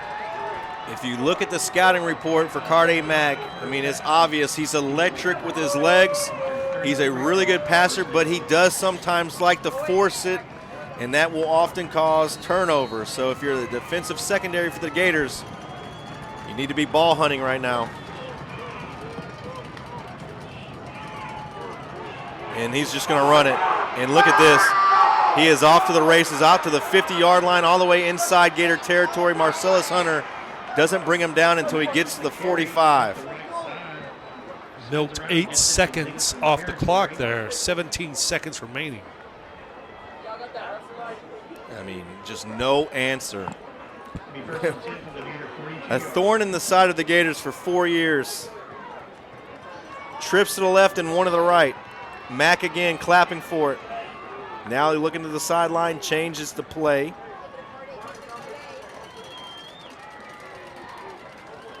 Lets the line know. Now claps for it again. Fakes it to Dolan. And just so strong. Finally brought down, though, this time. And a shove at the end of the play.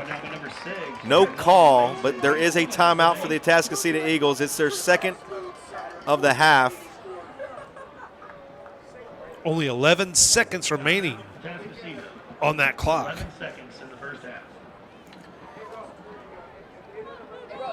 And there was a lot of contact after that play. It looked like one of the Gators was shoved in the face mask. No call. Coach quickly there to get in the face of his player who performed that act. But I guess the refs missed it.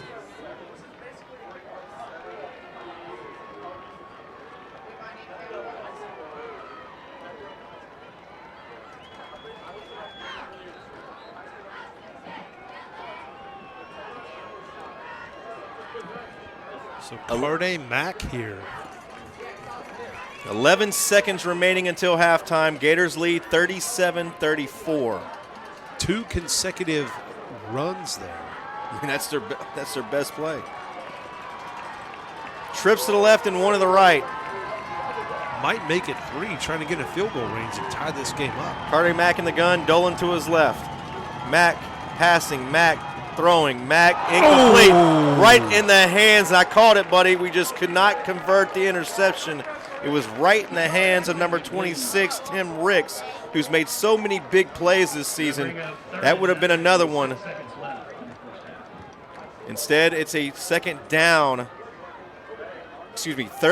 for the Atascocita Eagles, but only 6 seconds remaining on the clock now.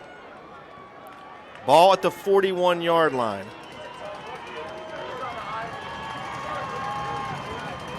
Mack passing. Mack has completion inside the 30 and out of bounds at the 28-yard line. 2 seconds left. Here would be the kick team. Yeah, it would be. Are they sending the kick team out? Yep. It is.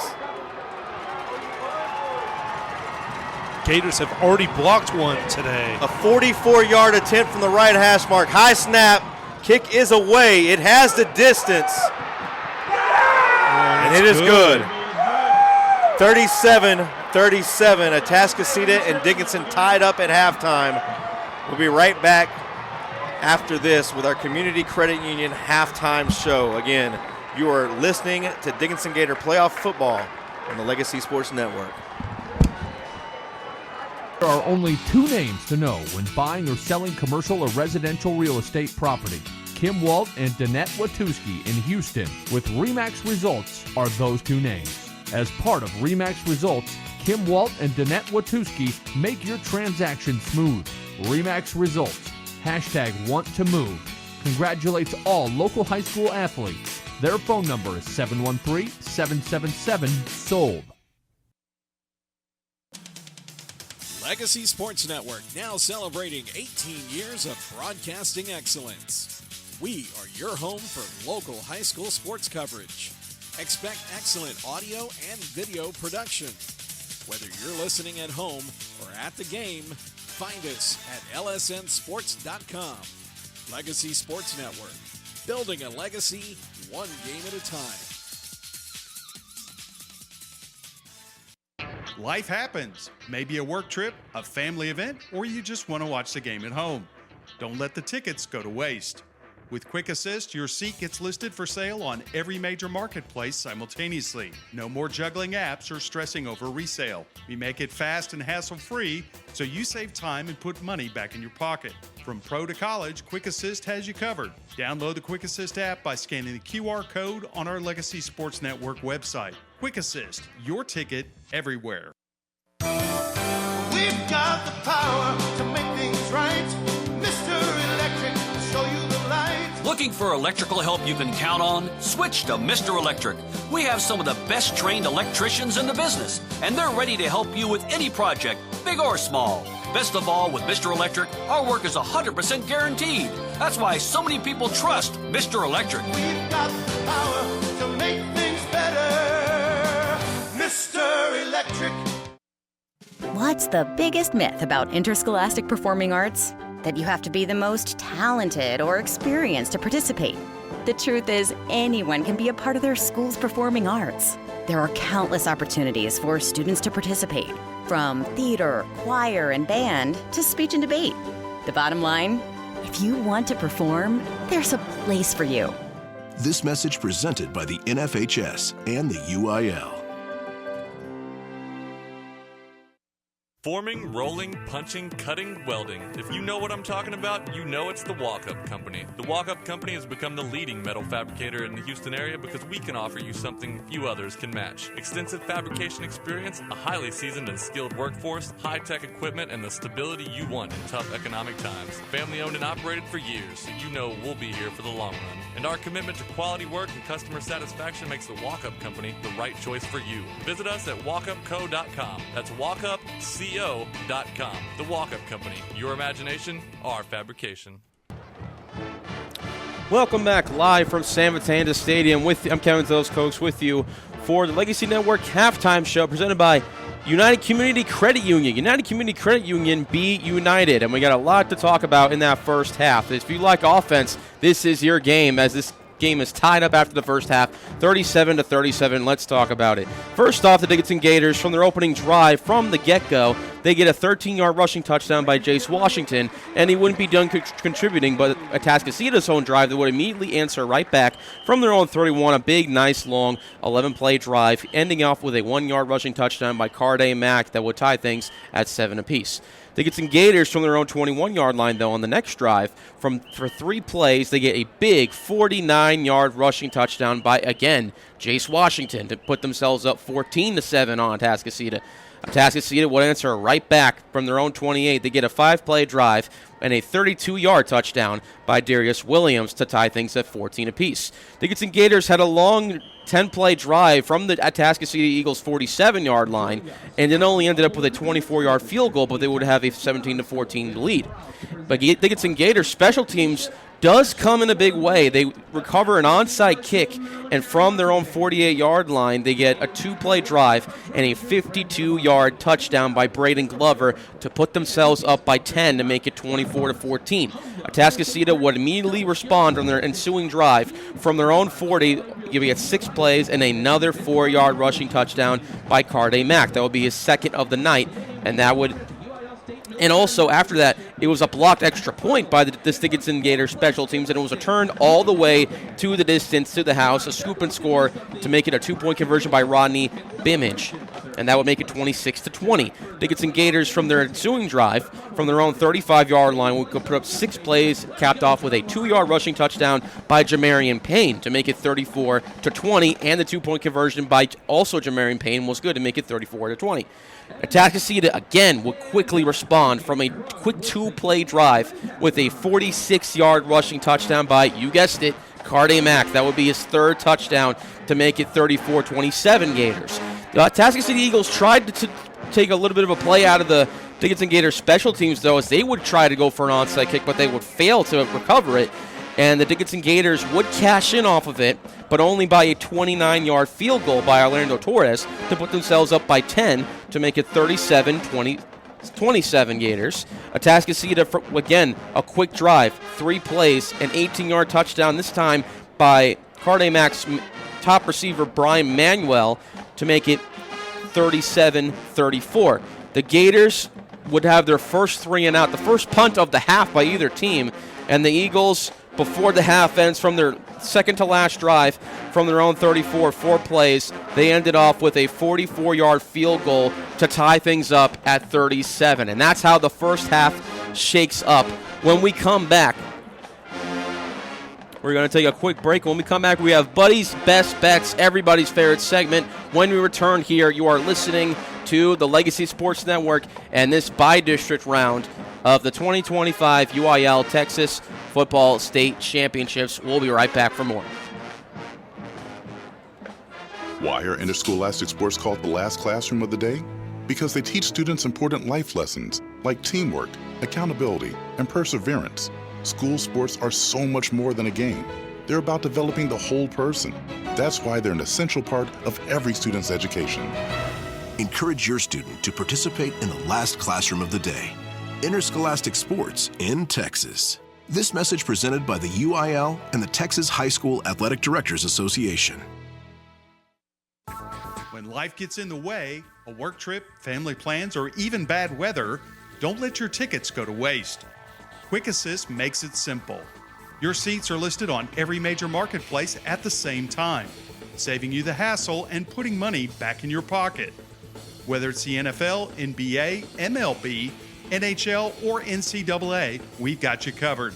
Download the app today by scanning the QR code on our website. Quick Assist, your ticket everywhere. DeRoche Partners, LLP, located in Houston and Dallas, offers a complete range of tax assurance and consulting services to a diverse portfolio of clients.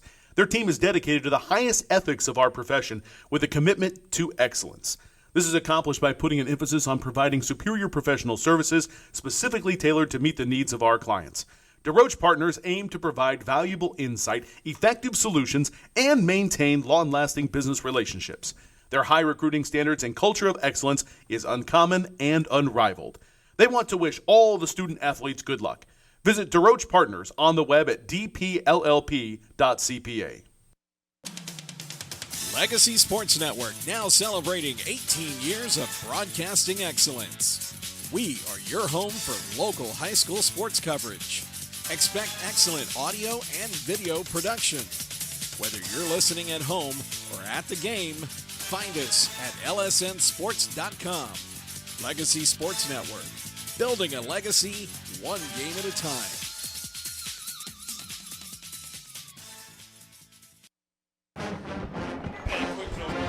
Stevens Foundation, saving young lives through EGC screenings. Visit CodyStevensFoundation.org to learn more. Every screening matters. Every child matters. The Cody Stevens Foundation. And with that being said, Buddy, take it away because it's time for everybody's favorite segment. It's Buddy's Best Bets. Yeah, we're going to start out. We're going to go with Northwestern. plus 12.5 over Michigan. I make this line closer to 3, so I'll take the extra 9.5 points of value. Next, we're going to go to Maryland, plus 15 over Illinois. I also make this line at plus 3, so I'll take the extra 12 points of value. Iowa, plus 6.5 against USC. This game's going to be played in the slop in Los Angeles. I like Iowa. I make this game closer to plus 1. Now I'm going to go with one of the biggest games on the slate here today. Texas, plus 6 over Georgia. I say that should be more of like a pick. And then finally, we're going to finish it off with a little late night delight. Louisiana Tech, plus 8 over Washington State. I make that line closer to plus 2. So Northwestern plus 12.5, Maryland plus 15, Iowa plus 6.5, Texas plus 6, and Louisiana Tech plus 8. Those are your buddies' best bets. Once again, make that money with some help from our good friend Buddy. We're going to take another quick break. When we come back, we got Haruska's halftime segment when we return here on the Legacy Sports Network. This has been the first segment of the United Community Credit Union halftime show. We'll be right back. Life happens. Maybe a work trip, a family event, or you just want to watch the game at home. Don't let the tickets go to waste. With Quick Assist, your seat gets listed for sale on every major marketplace simultaneously. No more juggling apps or stressing over resale. We make it fast and hassle-free, so you save time and put money back in your pocket. From pro to college, Quick Assist has you covered. Download the Quick Assist app by scanning the QR code on our Legacy Sports Network website. Quick Assist, your ticket everywhere. We've got the power to make things right. Mr. Electric will show you the light. Looking for electrical help you can count on? Switch to Mr. Electric. We have some of the best trained electricians in the business, and they're ready to help you with any project, big or small. Best of all, with Mr. Electric, our work is 100% guaranteed. That's why so many people trust Mr. Electric. We've got the power to make things better. Mr. Electric. Metter Staffing Services has one of the largest temporary help divisions in the Houston area. Each week, the company pays over 2,000 temporaries, working on many and varied assignments. Metter Staffing can help your company when you have needs for your employees. Call us at 713-941-0616 to speak with one of our experienced staffing consultants who can assist you with your staffing challenges. That number is 713-941-0616. They now offer video resumes as a job-seeking tool. Ask about it today. Metter Staffing. They know the people you need to know.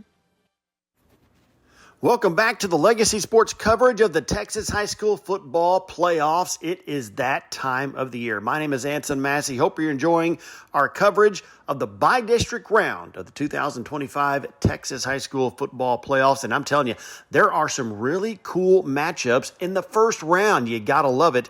And let's go and go over those. Of course, the North Shore versus Deer Park. Everybody's got their eyes on that matchup. Can North Shore get back to at least the semifinals, maybe the championship game again? Of course, remember last year their streak was broken in the state semifinals in the loss to Westlake, who avenged their loss from the previous 2 seasons, the semifinal level. What will happen this year? Well, we'll just have to find out. But right now, by district round, it's North Shore versus Deer Park. Winner of this one gets Ridge Point, who beat Pearland Dawson 21-16. They played that game last night. Another big matchup in 6A Division I that we're keeping our eyes on, and you can listen to it right here on Legacy Sports Network, Atascocita and Dickinson. Remember, Dickinson had a huge blowout win over Katy in the first couple of weeks of the season and had a very impressive regular season. And Atascocita, same thing. They're in that North Shore district with Summer Creek and North Shore and everybody else, C.E. King. Tough district, and it doesn't get any easier now that they're in the playoffs. Let's see, some notes from tonight and last night, just some playoff notes around the state. I'll cover that first. Remember Coach Todd Dodge? Yeah, that coached Southlake Carroll and Westlake to all those state championships. Well, his son Riley is the head coach at Southlake Carroll right now. Get to them in just a second. But Lucas Lovejoy, they have a huge bi-district game. This is one you'd normally see in the later rounds, but Argyle is taking on Lucas Lovejoy in the bi-district round. That's in Class 5A. Now, Southlake Carroll, Riley Dodge, they rolled last night over Crowley 35-0. Now, that's not North Crowley, the defending state champions. They're probably going to roll tonight as well. But that was Crowley who lost to Southlake Carroll, who has looked like a national championship contender so far this season. Allen Eagles up in the Dallas-Fort Worth area, they just got by the Fighting Farmers of Louisville last night. 22-15 was the final there. Katy Tigers, they rolled. Remember them? They lost their first 2 games of the season. One of those losses was to Dickinson. They have rolled ever since then, and they rolled last night. 42-7 win over George Ranch. Also, Port Arthur Memorial shut out Galena Park High 43-0. Defending state champion Richmond Randall beat Colleen Ellison 54-20. Ellison had a pretty good regular season, but no match for the defending champions. We'll see if they repeat. All right, the Legacy schedule for tonight, lots of games, 7 games you can go back and forth from and keep up here on the opening Friday night of the playoffs. Aldi Nimitz taking on the Grizzlies from Grand Oaks. Of course, you've got Deer Park versus North Shore, Dickinson, Atascocita. We mentioned those. Fulshire is taking on Seco Ranch. Fort Bend Bush taking on Shadow Creek. C.E. King gets Clear Falls. And Belton gets Iowa Colony from the same district as Richmond Randall, and they had a pretty good regular season game. We're waiting to see if we'll get round 2 between Richmond Randall and Iowa Colony. Colony has to get by the Belton Tigers first. Fort Bend Marshall, one note, they are in Waco tonight over in Central Texas, taking on Waco University at a very nice Waco ISD Stadium, one of my favorite places to watch a playoff game. So that's it. It's playoff time, folks. We'll take a break, get you back to your game on the Legacy Sports Network at lsnsports.com. My name is Anson Massey. Enjoy the playoffs. Attention high school sports fans, are you an armchair official? You know, the parent or fan who constantly yells at the referees and loves to let everyone know just how bad you think they are. Well, if you think you could do better, then get in the game and prove it. It's time for you to suit up and make the calls where they actually count. Every sport in Texas needs more officials. Sign up today at highschoolofficials.com. You've got tickets to the game, but something comes up. Maybe the boss sends you on the road, the kids have practice, or you just can't make the drive. That's where Quick Assist steps in. With one tap, your seats hit every major ticket marketplace at once. No more juggling apps, no more wasted time. Quick Assist, it takes the hassle out of resale and puts cash in your pocket. Pro or college sports, it's all covered. Download the app today by scanning the QR code on the LSN website. Quick Assist, your ticket everywhere. Ready to ring in the new year with a bang? Top Dog Fireworks is your place with a massive selection of amazing, high-flying, colorful, professional-looking fireworks. Top Dog Fireworks offers great buy one, get one free deals on select fireworks from multiple categories. Can't decide on exactly what you want? Their staff can help you set up the most unforgettable fireworks show. Visit TopDogFireworks.com to find directions to a location near you. And the best selection in Houston. Top Dog Fireworks. Say it with a boom. We've got the power to make things right. Mr. Electric, show you the light. Looking for electrical help you can count on? Switch to Mr. Electric.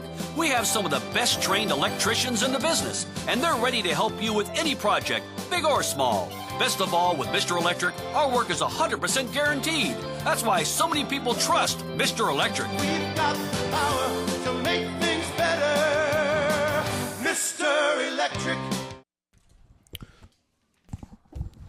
Welcome back to Dickinson Gator football, live and free here at San Vitanza Stadium in Dickinson, Texas. It's a 37-37 tie. We still got a little bit of time left here until halftime.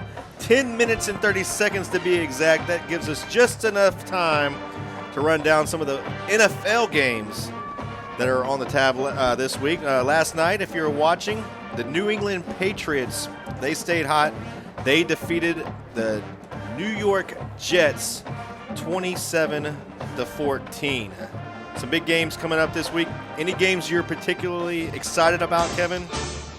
Well, I know that there was a couple of ones that really caught my eye. I know that the big Sunday night game going on.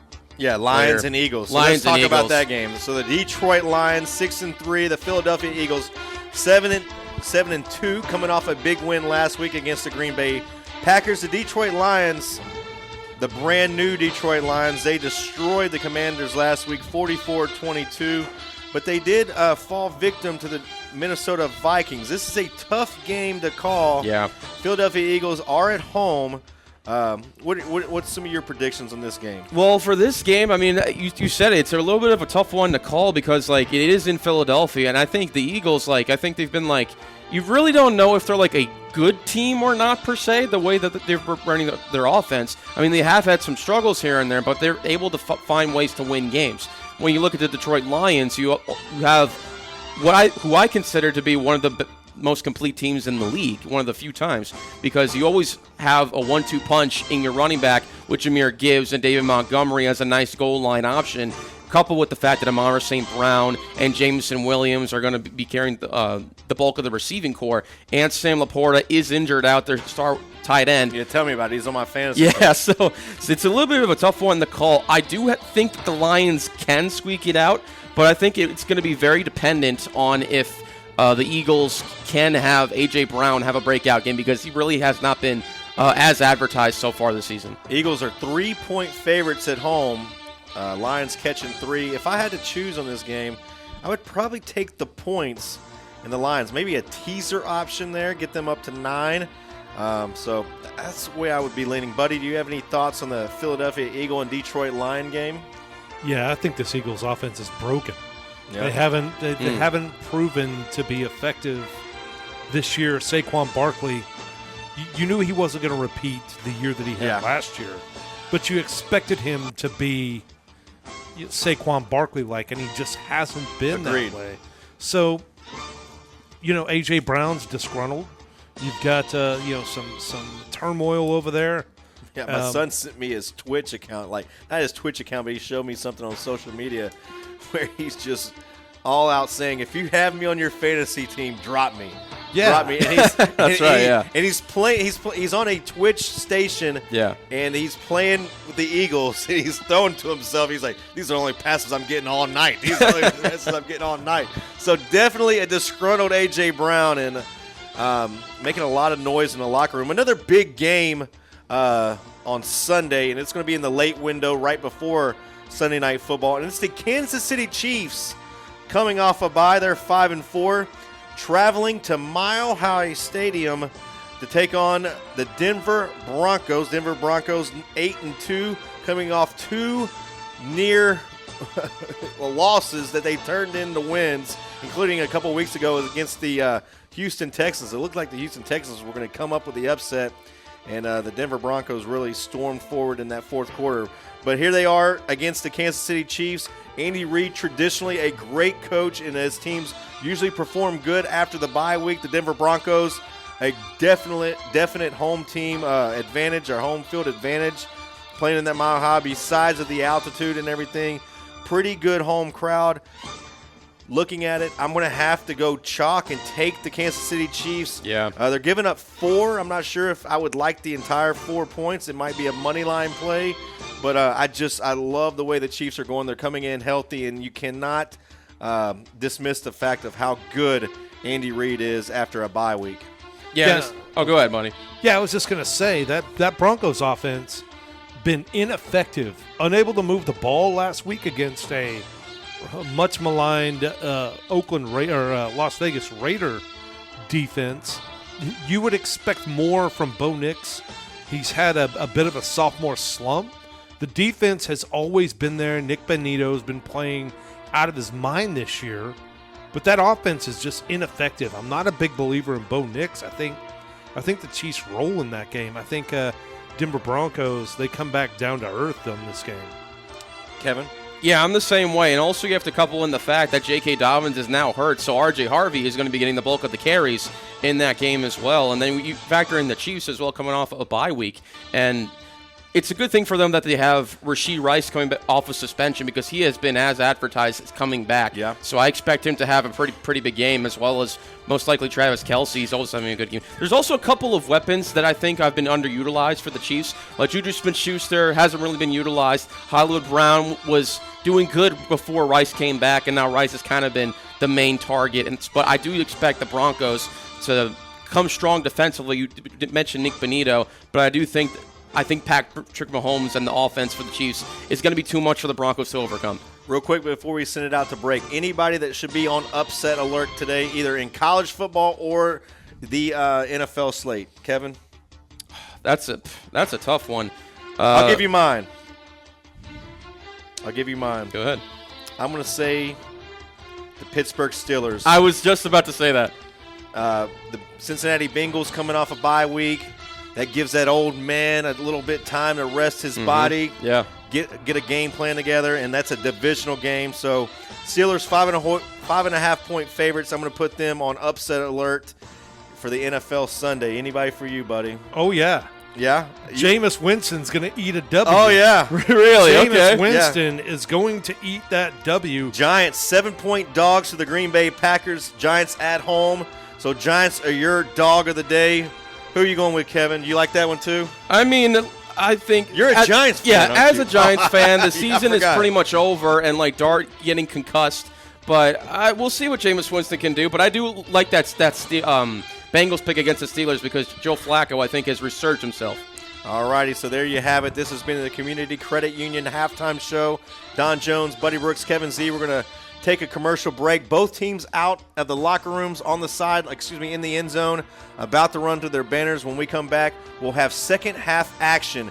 Again, our score here tonight at San Vitanza Stadium, the Dickinson Gators and the Atascocita Eagles tied up at 37. You are listening to Dickinson Gator playoff football on the Legacy Sports Network. Legacy Sports Network, now celebrating 18 years of broadcasting excellence. We are your home for local high school sports coverage.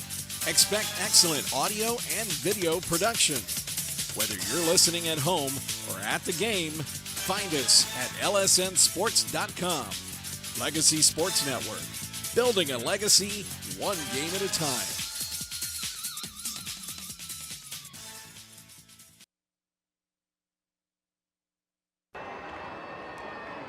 Welcome back to San Vitanza Stadium, live and free on the Legacy Sports Network. Dickinson Gators tied up with the Atascocita Eagles, 37-37. Moments away from the second half. The Atascocita Eagles will receive here to open up the third quarter, so that's a huge advantage in a game like this when neither defense has shown any sign of being able to stop each other. And Buddy Brooks, we heard what Kevin's thoughts were and his keys were to the second half. What do you believe your keys will be here? And I think there's some obvious ones out there. Yeah, I think you touched on it, Don. Whichever defense one stop is able to make a stop is going to turn this game upside down. You've seen the special teams advantage for the Gators with the blocked extra point return for a touchdown, with the onside kick recovery, but their defense just hasn't been able to contain Carde Mack. Carde Mack has been playing out of his mind. If the Gators are able to get just one stop, we saw they had a stop, but it was negated by a penalty. We saw the Gators be able to, at least slow down this Atascocita Eagle offense in the first half. But you're going to need to see more of that, and you're going to need to see discipline, via the penalty, staying on sides and playing disciplined football. So I think that whichever team can get a big stop, and I don't think we're done seeing a big play in the special teams either. We've seen the Gators execute a couple of different big plays in the special teams game. They're going to have to make another one here. I agree. I totally agree. Cannot agree with you more. Special teams out in the field. Kickoff team out for the Dickinson Gators. The return team out for the Atascocita Eagles. A packed house here tonight in the Swamp for this by-district round. It's going to be a squib kick, bouncing up and down and fielded at the 35-yard line, still on his feet, down at the 40, and breaks another tackle out to the 45-yard line and out of bounds just shy of midfield. And again, the Atascocita Eagles are getting outstanding field position and will set up shop near midfield. Yeah, that went from disaster to a really solid play there for the Eagles. That ball took an awkward hop, a one-armed catch by the Eagle there to take that ball and pick up solid yardage there, but that could have easily taken a bad bounce there and fallen into the waiting arms of a Gator. Eagles break the huddle from the sideline. They have a first down and 10 I got 2 more. at the 49.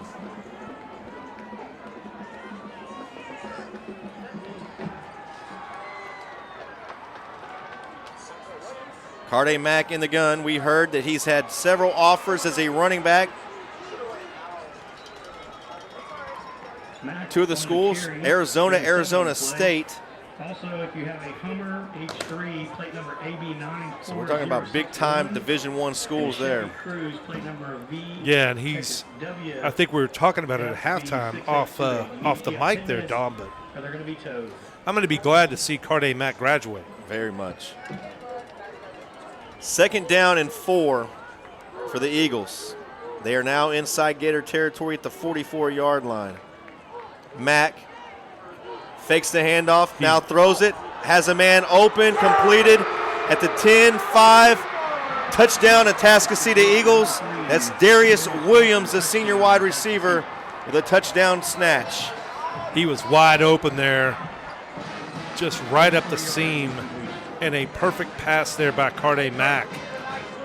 Put the ball right on the nose. Swinging gate formation. Let's see if they snap it.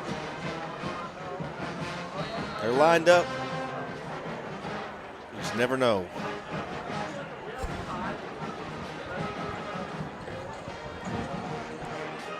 Kevin Hartzheim to attempt the extra point. Good snap, hold is down, kick is up. It's good. 44-37, Atascocita leads. We're going to take a commercial break. We'll be right back after this. This is Dickinson Gator playoff football on lsnsports.com. Metter Staffing Services has one of the largest temporary help divisions in the Houston area. Each week, the company pays over 2,000 temporaries, working on many and varied assignments. Metter Staffing can help your company when you have needs for your employees. Call us at 713-941-0616 to speak with one of our experienced staffing consultants who can assist you with your staffing challenges. That number is 713-941-0616. They now offer video resumes as a job-seeking tool. Ask about it today. Metter Staffing. They know the people you need to know. No answers for this Atascocita Eagle offense. Quick note, Don, from Texan Dodge. As your hometown community dealership, Texan Dodge is the place for all your vehicle needs. Whether you need service, parts, or you're in the market for a new or pre-owned vehicle, we have you covered. Ask about our low APR finance rates and how to get the lowest price on a new truck or car today. We also want to buy your vehicle. Even if you don't buy from us, Texan Chrysler, Jeep, Dodge, and Ram, we hear you. Gator chomp in the background as the Eagles have it teed up at the 40-yard line. Right leg into it. Line drive kick. Fielded at the 27-yard line. Excuse me, at the 23-yard line. Now across the 30. Still on his feet at the 35. Fumbles the football, but falls right back on top of it at the 37. Don, remember, we're still here in the middle 8. Yeah. And you would have to say advantage Atascocita. Yeah, absolutely. So far in that middle 8, Gators need to answer here. The kickoff to the 37-yard line. Here to have it first and 10. 20 yards on the return. First down and 10 for the Gators as the Gator band makes their way back to the stands. David Galvan's like, why isn't the band playing? I'm like, they're walking to their seats. Here we go. Swings it around to the left side, completed at the 40, and out of bounds at the 43.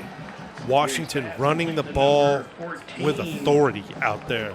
He's aggressive with the ball, and he's always moving forward there. Picks up a solid gain there. It'll be second down and short for the Dickinson Gator offense. And here's a pass by Geary, and right through the hands of Peterson. Hit him right in the gut. But it falls to the turf, incomplete, and now it's third down and 3. Yeah, Peterson open on the slant route there. Sat down right behind the zone, just unable to come up with that ball. And here's Jace Washington. Jace Washington off to the races. He's Jace Washington down the sideline. Jace Washington House call. Touchdown, Dickinson. What an answer by Dickinson there. Jace Washington off to the races, untouched. 44-43, 10-15 remaining third quarter. Orlando Torres with an extra point to tie. 87 total points. And if this extra point goes up, we'll be at 88 total points. And we are barely into the third quarter. Good snap, hold us down. Orlando Torres splits the uprights, 44 all. And we're going to keep it right here on the Legacy Sports Network.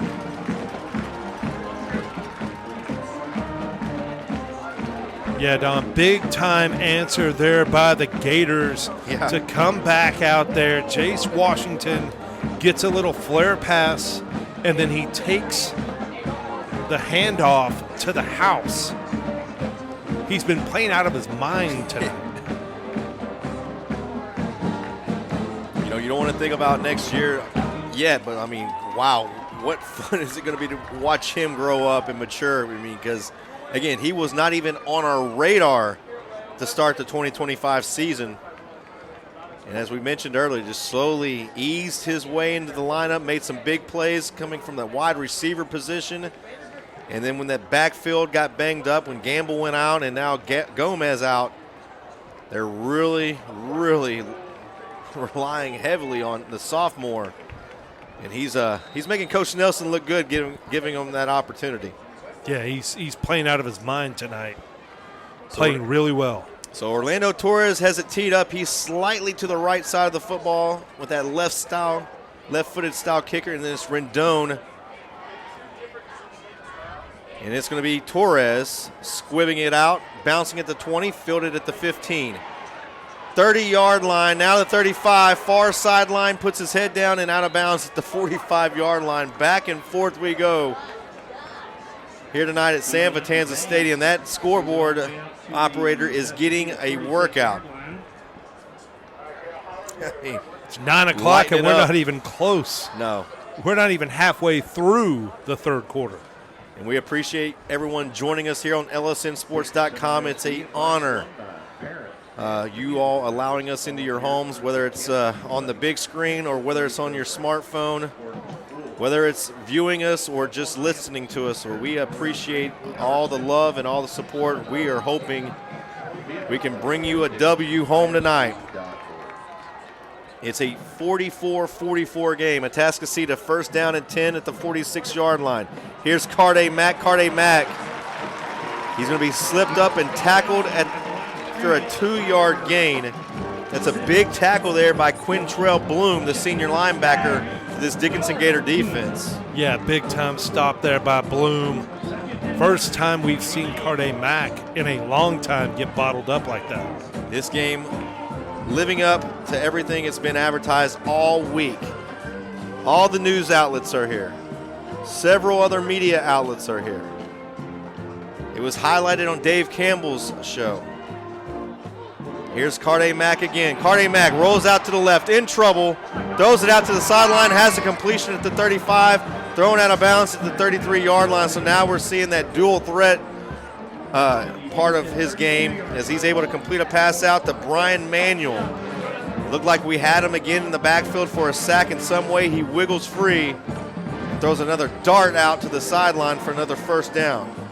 He raised the ball over a Gator defender and was able to bring it back down, regather himself, and complete the pass to big-time playmaker Manuel, who has 16 touchdown receptions coming in this game. They'll fake it to Dolan. Now looking deep. Wide open, dropped. It was going to be a completion for another touchdown to Brian Manuel, but Manuel could not hold down to it. Don't get me wrong, it would have been a nice diving catch, but it was right into the hands. Good pass there by Mack. Incomplete. And everyone able to catch their breath. 8:51 remaining third quarter. 44-44. The Atascocita Eagles moving right to left on your computer screen or smartphone. They have a 2nd down and 10. Mack joining the backfield, 2 running backs. They'll fake it to Dolan, and here's Mack again. Mack to the 30, trucks over a Gator, and will be brought down at the 25-yard line. So now we're seeing not only is he just has electricity for speed, we're also seeing the power of him as he trucks over a Gator defender. It'll be 3rd down, 2.5, maybe 3 yards. Ball is resting on the 25-yard line. They need the 22. Mack in the gun. Running backs to each side. Straight quarterback draw. Kept it and will get the first. No. They're going to mark him a half a yard shy if you look at this far, Judge. And we're going to get a 4th down and short, buddy. Yeah, I think you're going to see. They're going to move the near side judge gives it to him. The far side judge looked like he wanted to mark him short. This near side judge came in at the last moment and said move the chain. So 1st down and 10. The Atascocita Eagles now have it at the 23-yard line. We said it earlier, whoever can make a stop would win this game. If you can make 2 stops, you're almost guaranteed a W. Carde Mack looks over to the sideline. He has 3 receivers to the right and 1 to the left. And Dolan lines up in the backfield. And this time Dolan's going to be wrapped up and tackled for a loss. A host of black jerseys there for the Gators on the stop. And we're going to get a loss of 2, maybe 3 yards on the play. Hightower there, as well as number 33 for the Gators, Marquay Hunter. Carde Mack probably should have kept that ball. 2nd down and 12. Ball at the 25-yard line. Mack passing. Mack throws it out. Right sideline, incomplete. Well over the head of the intended receiver, Manuel. And the Gators have forced a 3rd down and 12. We've had a couple of these tonight. We have not been able to get off the field. Look for this ball. Look for an empty backfield and Carde Mack to run a little draw. 7:07 remaining, 3rd quarter. It's a 3rd down and 12. The Eagles need the Gator 13-yard line for a 1st down. Sam Vitanza Stadium all on their feet. Steps up in the pocket, avoids a sack. Open field tackle made at the 20-yard line. An outstanding job there by the Gator number 26, Tim Ricks, who stopped Mack in his tracks, and now it's 4th down. We'll call it 8. Big, crucial play in this football game right here. Gators have to get off the field. And I see what some of our listeners are. The band's got to take a break. Where's the train, trumpets, and horns at? 4th down and 8. Here's Mack. Mack is going to be stopped. He's going to be tackled at the 22-yard line. Turnover on downs. Gator football. Nothing cooking. There is the stop you needed. And it does come early in the 3rd quarter, I know. But I think, Kevin, correct me if I'm wrong, is that the first time we've stopped the Atascocita Eagles all night? That is correct, the first stop. The Eagles stopped us earlier at the end of the at the end of the 1st half. It did not result in points because they ran out. Actually, it did result in 3 points, a last-second field goal. So let's see what the Gators can do after their first stop of the game on defense. So now you believe if you're that defense, get some water, get some rest. And this offense needs to reward the defense. Under center goes Aguirre. Play action fake. Plenty of time. Has a man open. And completed at the 40-yard line. Down to the 37-yard line. There he is. Caleb Peterson. Welcome to the game, Caleb. There he is. It was only a matter of time before Caleb Peterson. He's had his struggles tonight, but he comes up with a big catch there. It was only a matter of time before Caleb Peterson was going to make a big-time play. Gators inside Eagle territory, 1st down and 10 at the 37. Aguirre, play action fake, rolls to his left, steps up in the pocket, throws it downfield, looking for Jace Washington, incomplete. He had him too, but the pressure forced him to get rid of it just a hair early. But Jace Washington had a step on the wheel route. Hey, shout out to Willie cheering us on, cheering on the Gators. He's calling a touchdown right here. 44-44. Now the Atascocita Eagle band starts getting loud as we move to their side of the field. Looking down to the sideline, it's Caleb Peterson, but he drops it. Caleb Peterson was going to have a reception inside the 10-yard line, could not come down with the grab. And now we have an injured Eagle who was on the defense of that play, who stays down at the 9. Wow. So in all likelihood, buddy, would you agree we're in 4-down territory at this part of the field?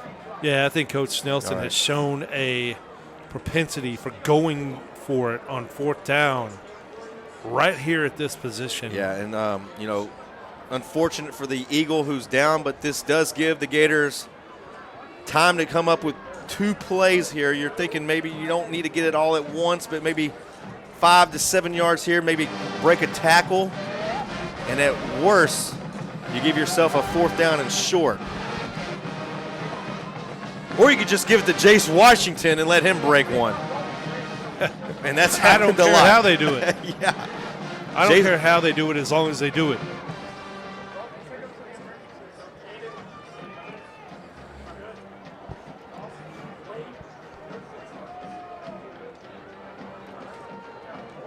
So here's the setting.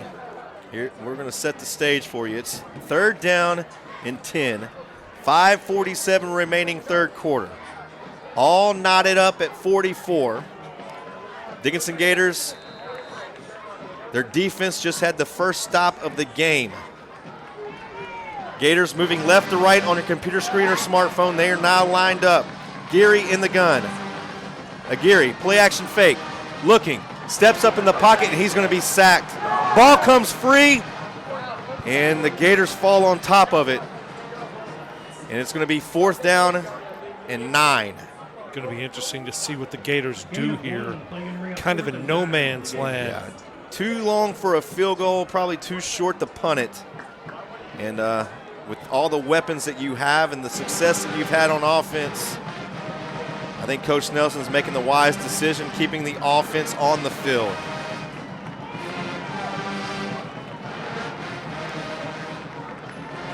Gators need the Eagle 27-yard line for a 1st down. Here's Aguirre passing. Oh, he's got him. Deep. Has a man open. It's Washington. Washington into the end zone. Touchdown.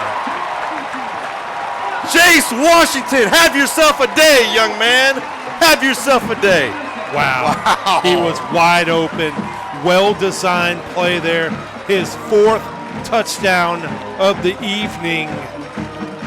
And Dickinson retakes the lead. 4:56 remaining 3rd quarter. Gators lead 50-44. Orlando Torres with the left-footed kicker attempting an extra point to make it a 7-point lead.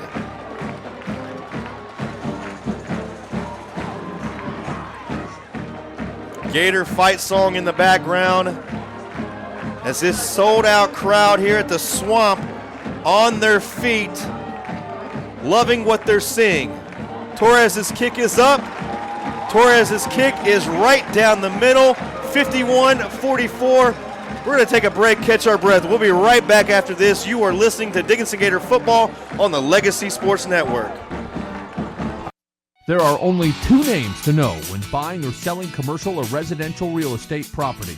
Kim Walt and Danette Watuski in Houston with RE/MAX Results are those 2 names. As part of RE/MAX Results, Kim Walt and Danette Watuski make your transaction smooth. RE/MAX Results, #WantToMove. Congratulates all local high school athletes. Their phone number is 713-777-SOLD. Ready to ring in the new year with a bang? Top Dog Fireworks is your place with a massive selection of amazing, high-flying, colorful, professional-looking fireworks. Top Dog Fireworks offers great buy one, get one free deals on select fireworks from multiple categories. Can't decide on exactly what you want? Their staff can help you set up the most unforgettable fireworks show. Visit TopDogFireworks.com to find directions to a location near you. And the best selection in Houston, Top Dog Fireworks. Say it with a boom. Welcome back to San Vitanza Stadium here on the Legacy Sports Network. Gator Chomp in the background as the Gators lead 51-44 after Jace Washington's 4th touchdown of the game. Here's a kick. This is going to be deep. Fielded all the way at the 5-yard line, across the 15, down to the 25, still on his feet at the 27, finally brought down after a 22-yard return. Have the Gators found something out here, Don? That's the question. They were able to stop the Eagles on that last drive. Have they figured something out schematically to where they can bottle up Carde Mack? Because if not, you're just going to have to keep going back and forth and back and forth. Can we make it 2 in a row, buddy? 2 stops in a row for this defense. Let's see if we can do it. It's not going to be easy. 1st down and 10 for the Atascocita Eagles. Trips to the left, 1 to the right to the near side. And here's Mack. Mack has a man wide open between the hashes, and all the way down to the 49-yard line goes the Eagles. That's number 15, Julian Matos, senior wide receiver. Yeah, wide open there, Matos. Just a little kind of dig route there. Wide open, right over the middle. Caught it, and there wasn't a Gator within 5-10 yards of him there. 4:29 and counting here in the 3rd quarter. 1st down and 10 right at the teeth of Big Al here at midfield. Mack fakes. Mack pressured. Mack throws it. Nearly intercepted right in the hands of Marcellus Hunter, who's made so many big plays this season. Could not come down with that interception, and that was caused by the pressure coming from the backside of that Gator front 7.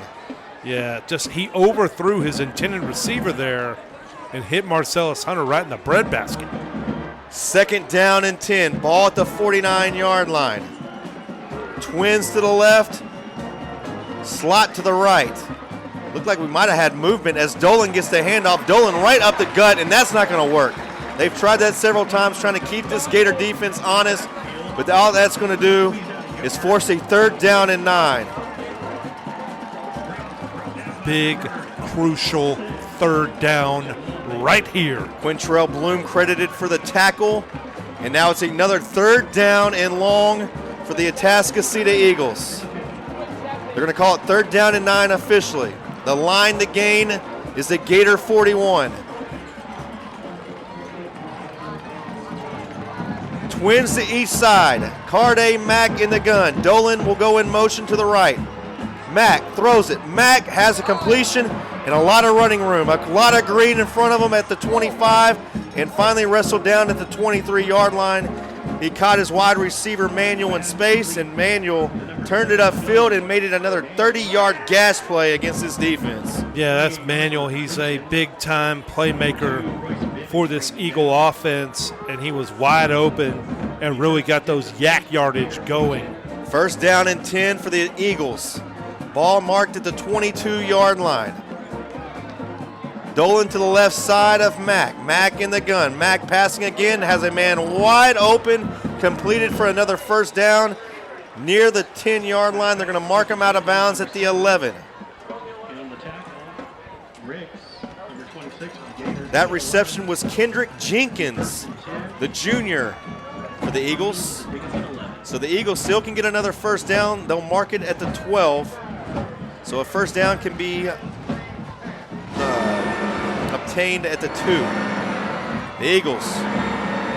Here's Mack. Mack faked the reverse. He's going to stay on his feet, and he'll get down to the 5.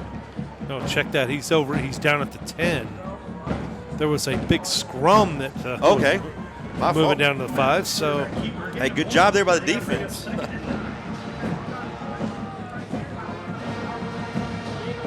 2:30 and counting here in the 3rd quarter. A much more I guess, faster real-time quarter than we saw in the first half. It's 2nd down and 9. Ball sitting on the right hash mark at the 10-yard line. Here's Mack. Mack rolling to his left. He's going to tuck it and run. Breaks one tackle. Can't break the second. A 3-yard loss. Big time pursuit there. Hightower on the tackle. And that's going to be another 3rd down and 12 for this Eagle offense.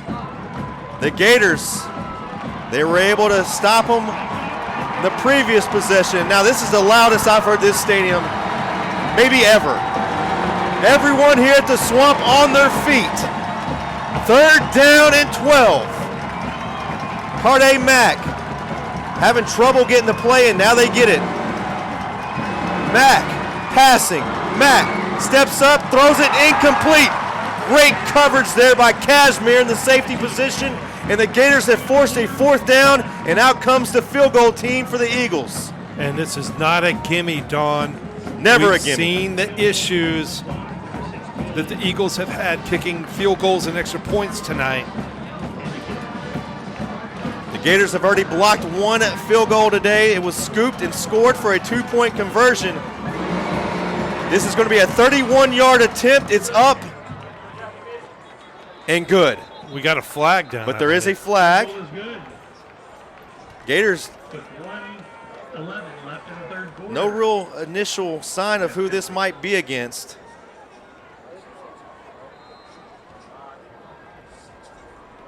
And both teams now walking back to the sideline. Maybe there was no flag.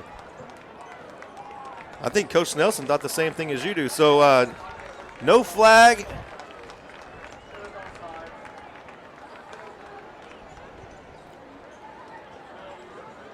So they haven't changed the score yet. Offsides All right, on so now Dickinson. the The penalty penalty was declined. 51-47, 111 remaining here until the 3rd quarter. Gators holding tight to a 4-point game, so you didn't get the stop of no points, but maybe just as important, you held them to a field goal. Yeah, held them to a field goal there and maintain a 4-point lead for the Gators. Gonna need points And you here, get the football. preferably of the touchdown variety. A touchdown would go a long way. Absolutely. A touchdown would go a long way.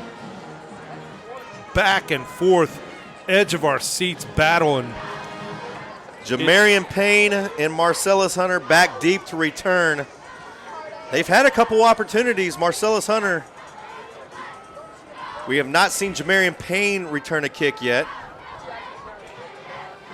This one is going to be a high end over end kick. Again, Hunter fields it at the 7. Hunter across the 20. Hunter runs into tacklers at the 25 and can't get away. And the Gators will set up around the 26-yard line with a 4-point lead. 21, Marcellus Hunter on the return. 19 yards on the kickoff return, and the Gators will have it 1st and 10 from their 25. I know we keep saying it, Don, but this is another big-time drive here for the Gators offense. First down and 10 for the Gators as they break the huddle from the sideline. Again, the Gators all black tonight. Black pants, black jerseys, white numbers, white helmets with a blue and red trim. They are moving left to right on your computer screen or smartphone here for the final 61 seconds of this 3rd quarter. Aguirre fakes the handoff, now swings it out to the flat. Has a man, completed, not for a lot of yards, maybe 2 at the most. That's Braden Glover, the tight end, on the reception. And he stays in bound, and the clock will continue to tick under 50 seconds. Going to bring a 2nd and 7.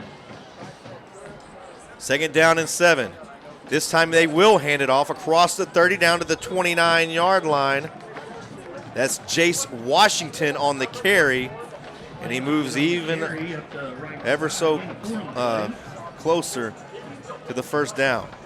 It'll be 3rd down and 4.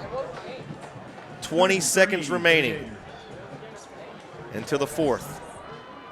Gators do not have to snap the football if they choose not to, and now I think they're getting the sign from the sideline to let this clock tick down. Game clock at 2-1. Throw your fingers up. It's fourth quarter time here tonight at San Vitanza Stadium, and we got a good one for you. 51-47, the Dickinson Gators lead. We'll be right back after this with the fourth quarter here at San Vitanza Stadium, the bi-district round of the 2025 Texas UIL State Playoffs, right here on lsnsports.com. Life happens. Maybe a work trip, a family event, or you just want to watch the game at home. Don't let the tickets go to waste. With Quick Assist, your seat gets listed for sale on every major marketplace simultaneously. No more juggling apps or stressing over resale. We make it fast and hassle-free, so you save time and put money back in your pocket. From pro to college, Quick Assist has you covered. Download the Quick Assist app by scanning the QR code on our Legacy Sports Network website. Quick Assist, your ticket everywhere. Welcome back to Dickinson Gator football on the Legacy Sports Network. Don Jones, Buddy Brooks, Kevin Z. We are coming to you live and free from San Vitanza Stadium, the Swamp, here in Dickinson, Texas, and we've got a good one. The Gators lead 51-47. They have the football. They are moving right to left on your computer screen. It's 3rd down and 4. The Gators need the 35-yard line for a first down. Aguirre now changing the play. It's Jace Washington in at the tailback position. He'll line up to the right side. 2 receivers on the right, 2 receivers to the left for Aguirre. Fakes it to Washington. Now throws it incomplete. Well covered there. They were looking for Glover. And now a decision now for Coach Nelson. It's 4th down and short, but you're on the wrong end of the field, and he wastes no time. He'll send out the punt team. Hey, attention high school football fans, don't miss out on the opportunity to be a part of Texas football history.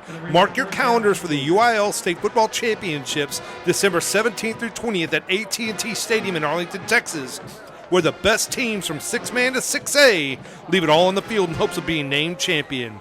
For the latest updates and ticket information, head on over to uiltexas.org/football. Again, that's uiltexas.org/football. Good snap. The punt is away, and it's going to send the Eagles all the way back to the 25-yard line. Fielded cleanly. Now across the 30, but wrapped up quickly. A flag down at the 32-yard line. That'll be interesting because if it's against the Eagles, that's going to pin them back inside the 20. If it's not, it's going to, again, put the Eagles near midfield. Again, our score here tonight, 51-47. We are in the final quarter of play, 11:45 remaining. And it looks like they're going to march this football back. So this will go against the Eagles.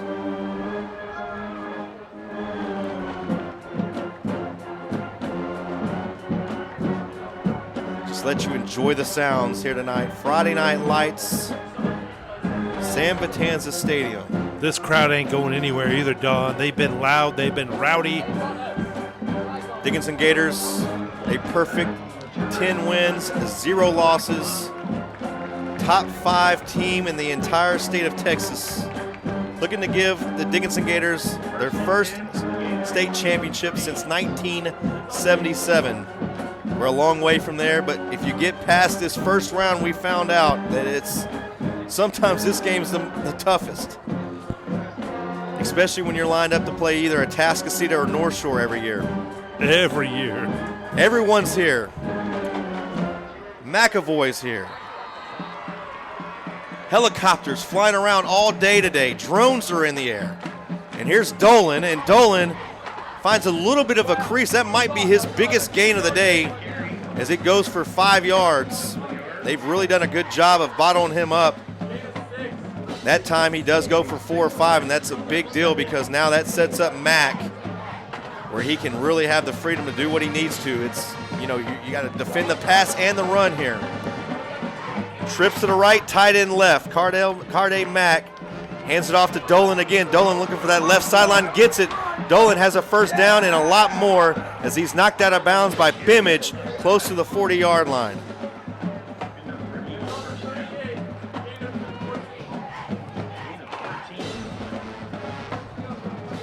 Atascocita Eagles with a first down and 10 at the 38-yard line. They trail by 4. 51-47 here, Don, and this game has lived up to the hype. Carde Mack in the gun. Mack running. Mack has a couple as he's tackled at the tail of Big Al.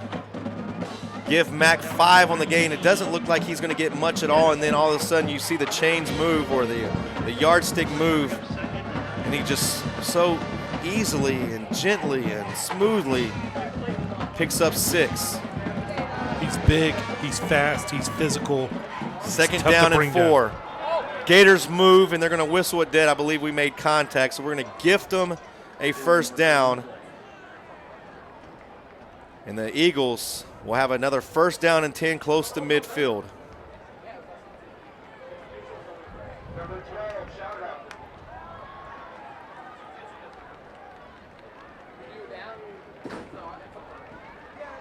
Buddy, it's getting late early here. Absolutely. 10:37 now on the game clock. This might be one of those games where it's the last team with the football. 51-47 Gators lead. It's a first down and 10 for the Eagles. Now moving left to right on your computer screen or smartphone. And a hush falls over the crowd. Fakes the jet sweep. Mack in trouble, bouncing around in the pocket. Now has Dolan in the flat. Dolan trucks over a defender inside the 44-yard line, close to the 43. Marcellus Hunter does get credit for the tackle, but he paid a big price for it.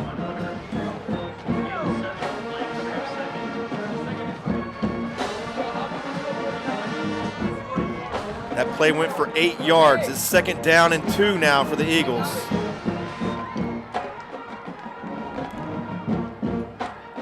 Mack changing the play. Now that'll send Dolan out to the to the slot receiver. It's Mack by himself with 5 receivers. Mack, quarterback draw right up the gut. Gators looking for it, and they do a decent job of stopping it, but he's still going to get the first down after a 4-yard pickup. Even when you think you've got him bottled up, Don, he's still leaning and fighting forward for 4 yards a pop. Yeah, that yard after contact, those yards after contact, really in favor of the Eagles tonight. Gators not far off, though. That clock just continuing to bleed. 9:27 and counting. Twins to each side. Mack in the gun. Dolan to his left. Now Dolan in motion. Swings it out. Dolan has it. Dolan across the 40. 35. Puts his head down. Tackled short of the first down, but another big 9-yard pickup on first down. And they're setting themselves up with a lot of second and shorts here. That's one thing that we saw the Gators pretty successful on early on in the third quarter when they got their stop, was preventing those big plays on first down.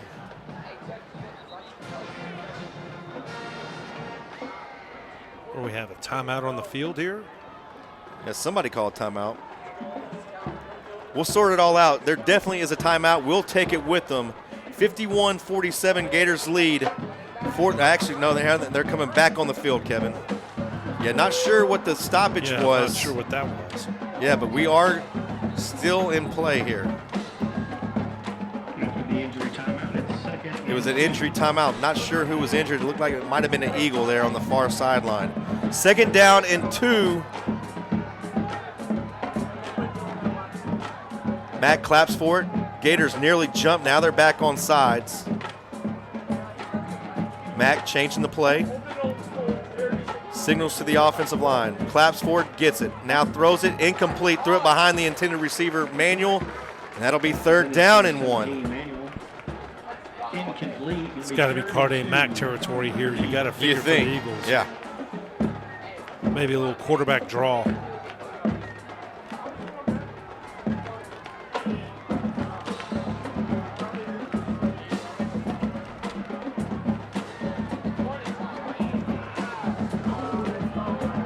Third down and a long one. It's Mack right up the gut, has a crease, bounces it outside, far sideline, 1 man to beat, and he does not do it. Good open field tackle there by Bloom. But it's still going to be a 1st down and 10 inside the red zone for this Eagle offense. Yeah, Gators struggling to find answers there for Carday Mack, as many teams have. It'll be 1st down and 10 from the 11-yard line.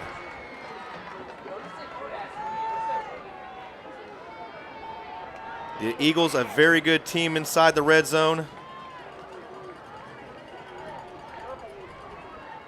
Again, we've talked about Mack all night. Mack already getting offers from Arizona State, not as a quarterback, but as a running back. I'm sure he's getting offers as a quarterback as well because he's been able to throw some dimes tonight too. This is just going to be a straight quarterback keeper to the left side between the tackles. Picks up 4 on the play. It'll be 2nd down and 6. Yeah, a little quarterback sweep there for the Eagles. And again, Carday Mack picks up 5 yards a pop. 51-47, 7:18 remaining, 4th quarter. 2nd down and 5. Eagles can still get another 1st down at the 1-yard line. Here's Mack again. Mack this time met at the line of scrimmage and brought down. Outstanding job there by the defensive lineman of the Gators, trying to pick up a number.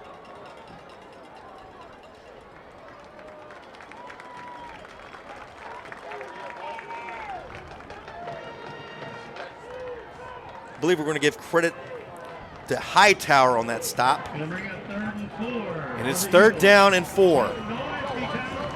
Once again, the Swamp on their feet. Mack claps for it. Mack gets it. Blitz coming. Throws it to the end zone. Jump ball. No sign. Incomplete. Incomplete. And now you have a 4th down and 4 from the 6-yard line. A 4-point game, so a field goal doesn't really do much for you. It does, however, get you into a 1-point game to where a touchdown for the Gators more than likely will only be an 8-point lead where you can still tie it up. But right now, the head coach of the Atascocita Eagles, Coach Stump, is keeping the offense on the field.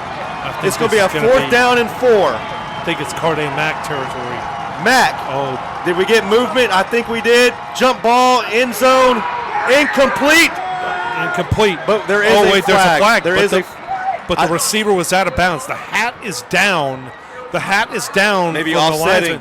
No, I think it's illegal touching. I'm thinking we are offsides too here on the. I'm thinking that flag here on the 10-yard lines against us, and if we maybe lucked out, we might have got a penalty against them, which would make it an offset and a redo.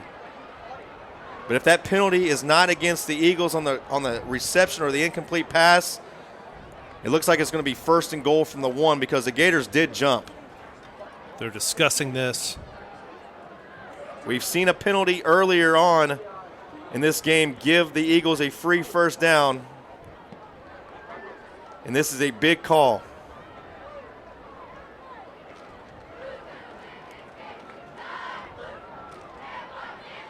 Huge call. Refs want to get this right.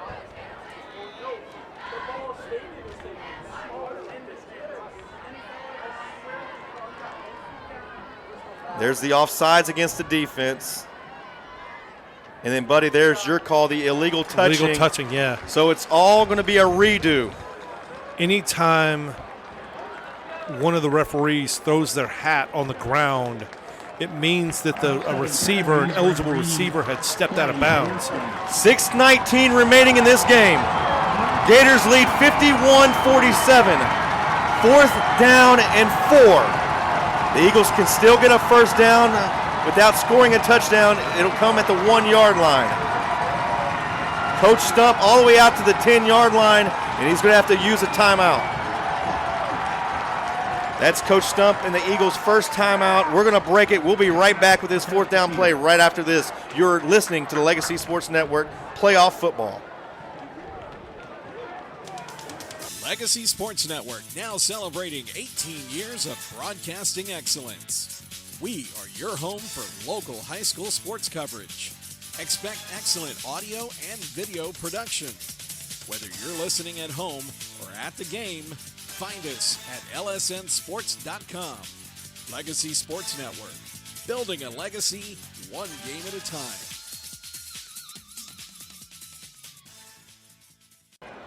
Welcome back to Dickinson Gator Playoff Football, live and free on the Legacy Sports Network. Don Jones, Buddy Brooks, Kevin Z. Hey, don't forget to get connected with the Legacy Sports Network by checking out our social media pages. On Facebook, you can find us at LSN Sports. On X, formerly known as Twitter, we are at Legacy Sports Net. And on Instagram, we are Legacy Sports Network. Legacy Sports Network. We're building a legacy, one game at a time. And don't forget, Mr. Electric, by the way, Don. We've got the power to make things better, Mr. Electric. So the Gators defense takes the field as well as do the offense of the Eagles. It's 4th down and 4, 51-47 Gators lead. Mack passing. Mack steps up in the pocket, throws it to the end zone. Incomplete. Over his head. Incomplete. The Gators take over the football with a turnover on downs. 6 minutes remaining here, Don. Gotta milk some clock. You don't want the ball back in Carde Mack's hands. I'm telling you, buddy, this is the loudest I've ever heard this stadium, and that is by it's not even close. It's not even close. There's not a seat to be had in this place. The Dickinson Gators are 6 minutes and 13 seconds away from advancing. And I'm saying, yes, it's just a by-district win, but this is a hurdle that we have not been able to jump in years, especially with Carde Mack at the quarterback position. And the Gators now have a 4-point lead in the football. Now, again, they are deep inside their own territory. They take the football over at the 6. But they've given themselves an opportunity to really step on the throat of the Eagles and take full advantage of this game.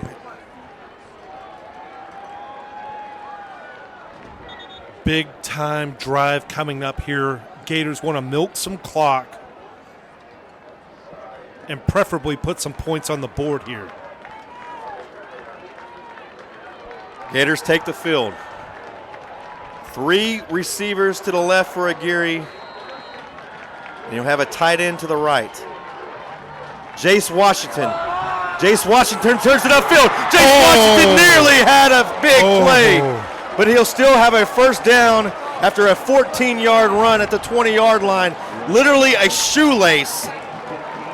Shoestring tackle there by the Eagles, or Jace Washington is gone. Clock continues to run. We are now inside 6 minutes left here in the game. Wow, big time play there, Jace Washington. But at least you move outside the shadow of your own end zone, buddy. You got a little bit of room to call some plays. Rushing to the line of scrimmage, go the Gators. Aguirre hands it off to Washington again. Here's Washington. Down to the 30, 35, breaks a tackle down to the 40-yard line. The sophomore with another gas play on first down. Jace Washington is electric tonight. Making plays left and right. Made a great cutback there. And that will make it another first down and 10. 5:26 as they reset the chains, and the clock now starts to tick. Gators lead by 4 with the football.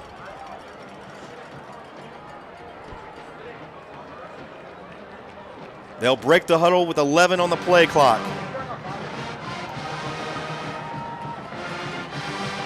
And this is Jamarian Payne from the Wildcat position.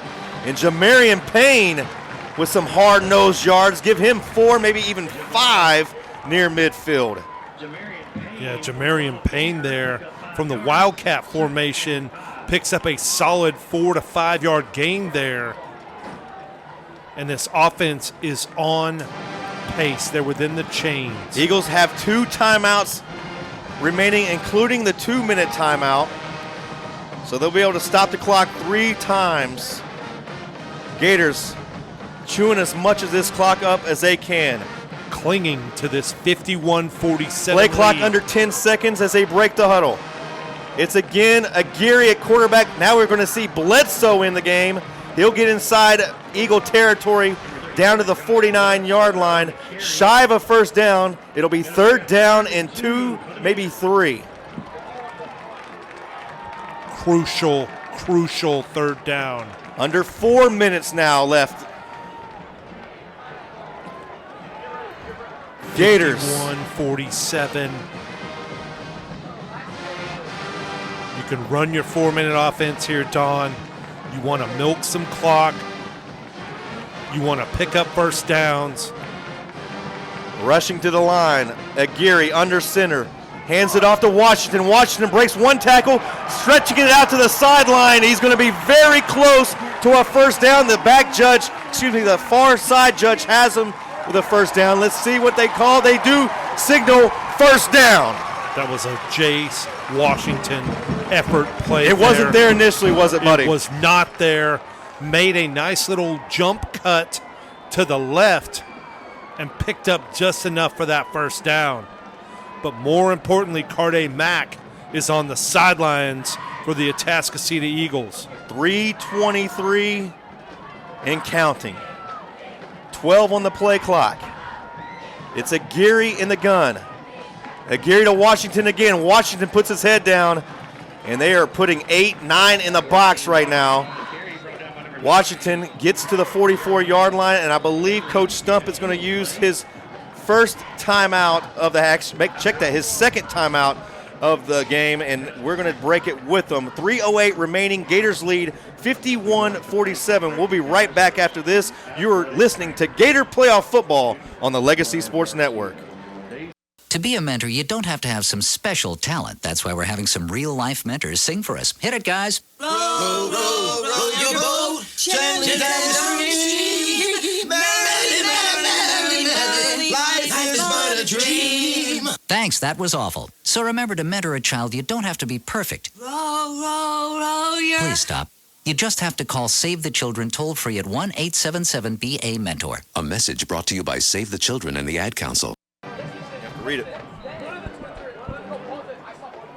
Hey, got tickets you can't use? Let Quick Assist help. One app lists your tickets on every marketplace simultaneously and takes the hassle out of reselling your tickets. Download the app today by clicking on the banner ad on our website. Quick Assist, your ticket everywhere. So here's the situation. 3:08 remaining in the game. Gators have a 2nd down and 8 at the 44-yard line of the Eagles. Aguirre hands it off right up the gut. This is Braden Glover with the carry, and Braden Glover gets inside the 40 to the 39-yard line. That'll set up a 3rd down and 4. Dickinson Gators playoff football on lsnsports.com is intended solely for the entertainment of our audience. It is a production of the Legacy Sports Network. Any rebroadcast or retransmission of this game without the express written consent of the Legacy Sports Network is strictly prohibited. Announcers are paid by LSN Sports. Thank you, Gerald. We appreciate that. We got all the reads out of the way, baby. Now it's just football. 3rd down and 3.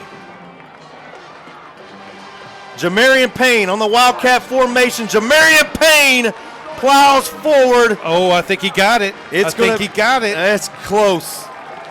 It's close. First down, Gators. Okay. Carter Dell says move the chains. Okay. We got the 2-minute timeout. Gators do not have to run a play here before the 2-minute timeout. And I don't suspect them doing that. Yeah. And the Eagles have 1 timeout left, so let's do some math here, buddy.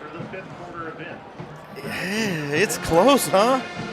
Man, it's getting close. I mean, we're talking about 40 seconds on the play clock. You got to pick up one more first down to seal this. So let's run through this. You got a 1st down and 10. It's going to take about 4 or 5 seconds to run a play, so that puts you at 1:55. Atascocita will use their final timeout. And then you run a play, and you run off 40 seconds, so you'll be at 1:05. And then you run so you're going to be at that 10, 15 second mark. But, buddy,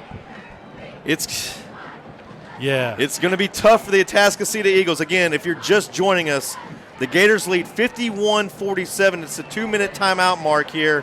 Sam Vitanza Stadium. It's the opening round, the by-district round of the 2025 Texas UIL State Playoffs. The Gators, a perfect 10 wins, 0 losses. Depending on what ranking you look at, they're top 5 in every ranking. I've seen them as high as 3, as low as 5.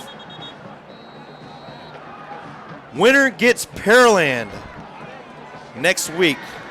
We're not sure where that game's going to be played at, but we do know the winner of this game will be playing the Pearland Oilers, who are also undefeated. First down and 10 for the Gators. Aguirre fakes it. Oh, he's got it. Looking deep, has a man open. No. And there's a tough risk-reward play. You had a touchdown if you made the play. Instead, the clock stops. And you give the Atascocita Eagles a free timeout. The Riverboat Gambler, Coach Nelson, had the perfect play dialed up, and you almost have to do that with them rushing 9, 10, 11 every play. Could not convert. Okay, now the math. And now the math doesn't math here, Don. Yeah, the math is going to need a first down here for the Gators. Yeah, you're going to have to get a first down now to seal it. Aguirre now goes under center, hands it off, and it's going to be a very short gain out to the 35-yard line. And so Coach Stump uses his final timeout. The clock stops one more time at 1:46. So again, you're looking at probably a minute remaining until when you get to fourth down. So this is another big play. So, buddy, do you throw it again, or do you just make them use that final timeout? They just use their final timeout. I mean, okay. So do you do you run it again and milk this clock, or do you maybe try to end the game with a first down? Because it's obvious right now you're not going to be able to run for the first down. I mean, they are crowding the box. They are begging you to pass it. So it's interesting. Again, 51-47, 1:46 remaining in the game. You can't risk an incomplete pass. So I suspect this ball to stay on the ground, run the clock, and pin the hopes to the Gator defense, who's been much more stout here in the second half. They've made stops, 2 crucial fourth down stops. Find out. Third down and 9. Aguirre in the gun. Claps for it, gets it. And it's just going to be, actually, that's going to be Jamarian Payne on the Wildcat keeper. And now the clock will tick. And we're actually going to be a little bit more inside of the minute. So it's going to be around 55 seconds. Gators will run this all the way down to 1 and call a timeout of their own. But now you're you're not going to punt it. So now, buddy, that play got you a little bit closer. And now if you pass it, the clock's going to stop anyway. So now you can be a little bit more aggressive on this play call. I think they put the ball in the hands of Lorenzo Aguirre. See if he can make a play here. RPO maybe? Yeah, I think you look for Braden Glover somewhere over the middle. And Coach Nelson uses a timeout, and that'll stop the clock at 54 seconds. Again, a first down, the game's over. These games always come down to the last plays. A first down, the game is over. An unsuccessful attempt here. You're giving the football back to one of the most dangerous players in the entire state, Carday Mack, who's already carved your defense up, but you've showed signs of stopping them here in the second half.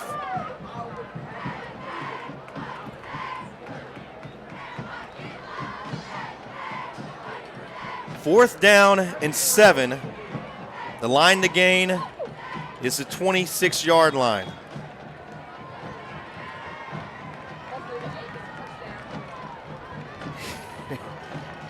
There's a hush over this sellout crowd tonight. Aguirre We'll talk about him later. The Geary. Oh, no. And we got a player that jumped off sides for the Gators. So this 4th and 7 now has become a 4th down and 12. And now you're backed up. Eagles were bringing a blitz on that play. I think the Gators had a pass design. And now Coach Nelson's going to have to punt it.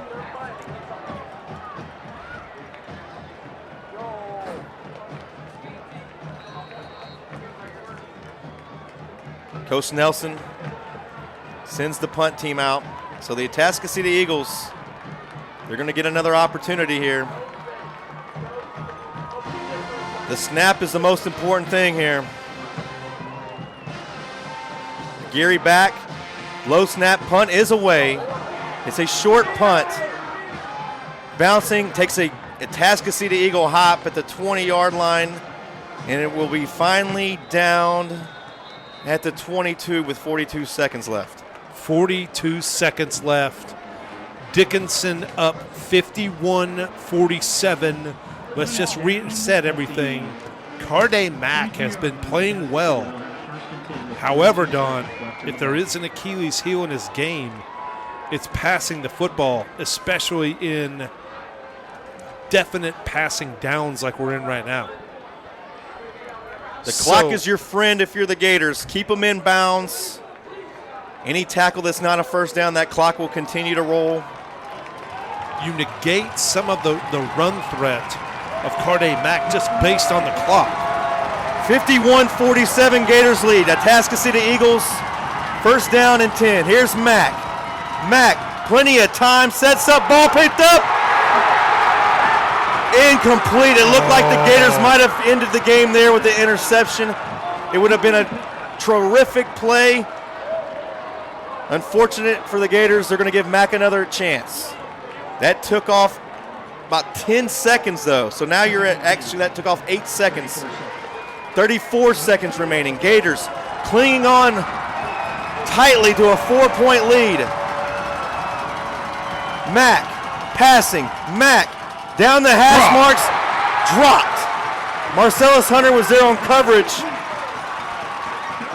But if Kendrick Jenkins holds on to that, buddy, yeah, it was close. 29 seconds left. Third down and 10 for the Eagles. This is where you might need to put a spy on Mack.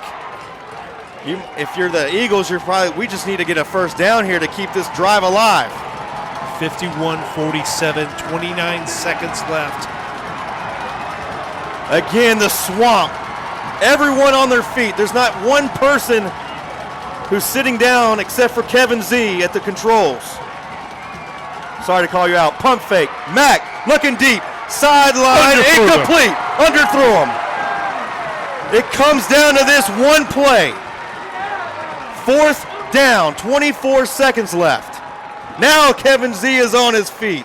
Now we can officially say everyone here at Sam Vitanza Stadium in Wicked City on their feet. 24 seconds left. Dickinson 51, Atascocita 47. Gators a play away from advancing. Carday Mack claps for it, now looks back to the sideline. Changing the play. 9 on the play clock. 7 on the play clock. They'll get the snap off. Mack steps up, in trouble. Flushed out of the pocket, rolls to his left, throws it out. Caught. Down at the 30-yard line and out of bounds at the 37-yard line. The clock will stop. 14 seconds left. It looked like I'm not sure if the Gator. Yeah, they thought they batted it down, but it batted it right into the waiting arms of an Atascocita Eagle. 14 seconds left. That will be a first down and 10. Trips to the right, 1 to the left for Mack and the Eagle offense. Gators lead by 4. Mack now running. Flush. Throws it. Down to the sideline. Incomplete. 5 seconds left. Okay, comes down to this. Little pitchy woo-woo. Should you call timeout here? No. No timeout? No. Don't let them think about this. All right. This is something you obviously practice every day, right? Don't let them draw up a play. One play remaining here at San Vitanza Stadium. Gators 51, Atascocita 47. Carday Mack has his Atascocita Eagles down at the 40-yard line. They need 60 for the win. Mack back deep, looking deep. Sideline, ball batted up in the air, hits the turf, game over, Gators win! Ball game! Dickinson Gators! There's a scrum right at the 35-yard line. Let's get our selfie now, Kevin. Gerald Sanchez wants a selfie. The Dickinson Gators defeat the Atascocita Eagles 51-47. They'll take on the Pearland Oilers next week. We'll be right back here with the post-game show. Again, the Gators win 51-47. We'll be right back after this. You are watching the Legacy Sports Network.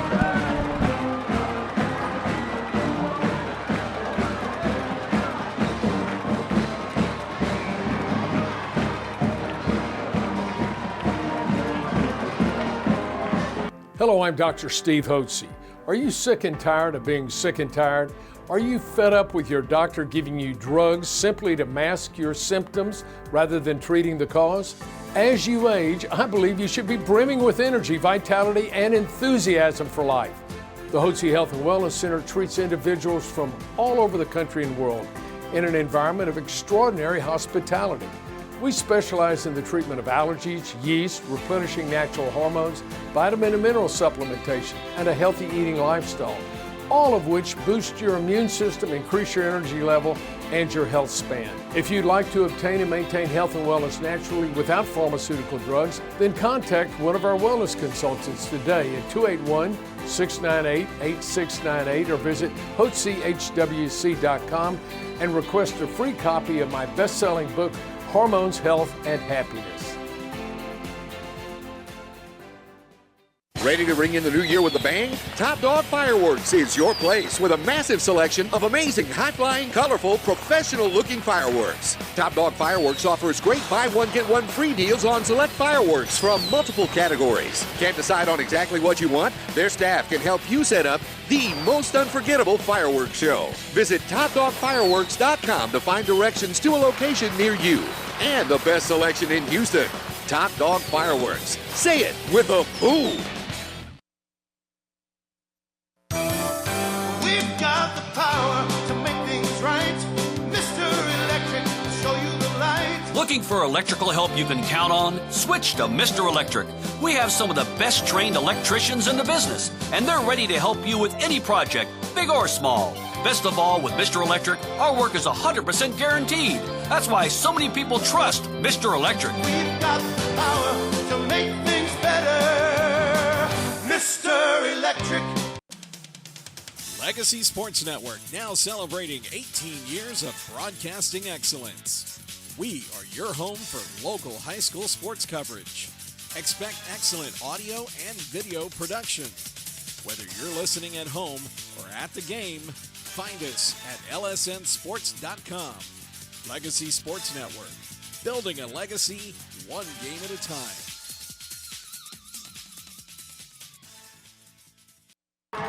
Pest Bros.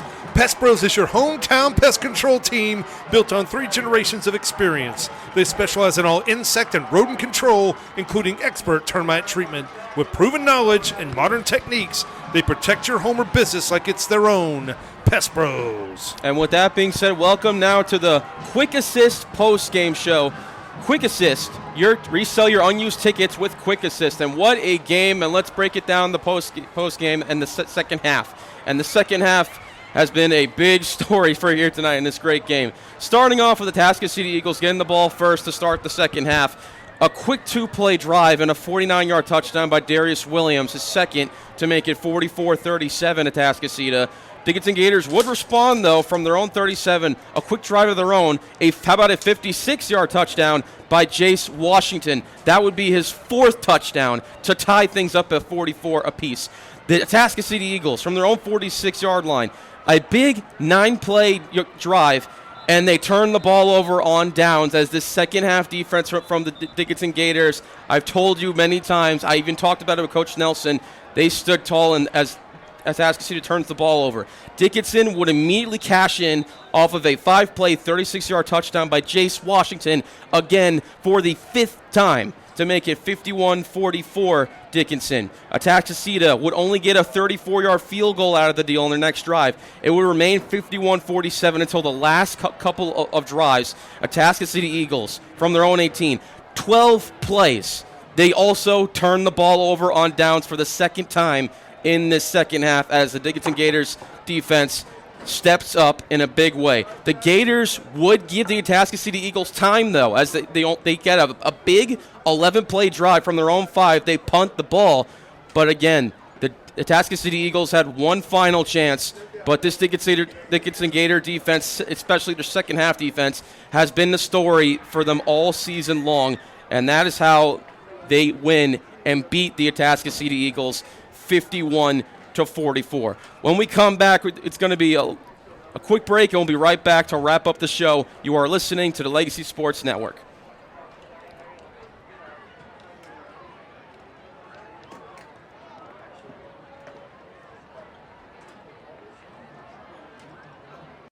Life happens. Maybe a work trip, a family event, or you just want to watch the game at home.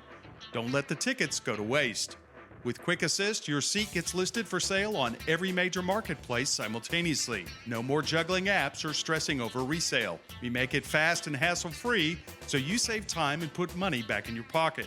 From pro to college, Quick Assist has you covered. Download the Quick Assist app by scanning the QR code on our Legacy Sports Network website. Quick Assist, your ticket everywhere. Time to buy, sell, or lease residential or commercial property? Kim Walt and Danette Watuski with RE/MAX Results will help make it a smooth transaction. Their customers deserve and will receive the finest service ever offered by any real estate agents. RE/MAX Results, #Real Estate Pros. Like Kim Walt says, your home, your future, our commitment. Their phone number is 713-777-SOLD. Hello, this is Dr. Steve Hotze. Do you struggle with joint pain? Is your joint pain making your everyday activities a chore? You may have been told that surgery is your only option. God has given your body an amazing ability to heal itself. At the Hotze Health and Wellness Center, we can help your body tap into this ability, providing you with regenerative joint therapy so you can live pain-free. Call 281-698-8698 to schedule your free consultation. Imagine living pain-free without the need for joint replacement surgery. Our team at the Hotze Health and Wellness Center can offer you a natural approach to resolving your joint pain using regenerative joint therapy that promotes healing. Call the Hotze Health and Wellness Center now at 281-698-8698 to schedule your free consultation. That's 281-698-8698. Say goodbye to joint pain and get your life back. 281-698-8698. Metter Staffing Services has one of the largest temporary help divisions in the Houston area. Each week, the company pays over 2,000 temporaries, working on many and varied assignments. Metter Staffing can help your company when you have needs for your employees. Call us at 713-941-0616 to speak with one of our experienced staffing consultants who can assist you with your staffing challenges. That number is 713-941-0616. They now offer video resumes as a job-seeking tool. Ask about it today. Metter Staffing. They know the people you need to know. Alvin and the Chipmunks want to remind you to keep bacteria in food from making you ill with 4 simple steps. This will be a walk in the park. Clean. Wash hands and surfaces often. I'm waiting for the rinse cycle. Separate. Keep raw meats away from ready-to-eat foods. Yep. Cook. Make sure meat, poultry, and seafood is cooked to the right temperature. Fire in the hole! And chill. Refrigerate food promptly. Bingo! Check your steps at foodsafety.gov. Brought to you by the USDA, HHS, and the Ad Council. The road trip to food safety starts at foodsafety.gov.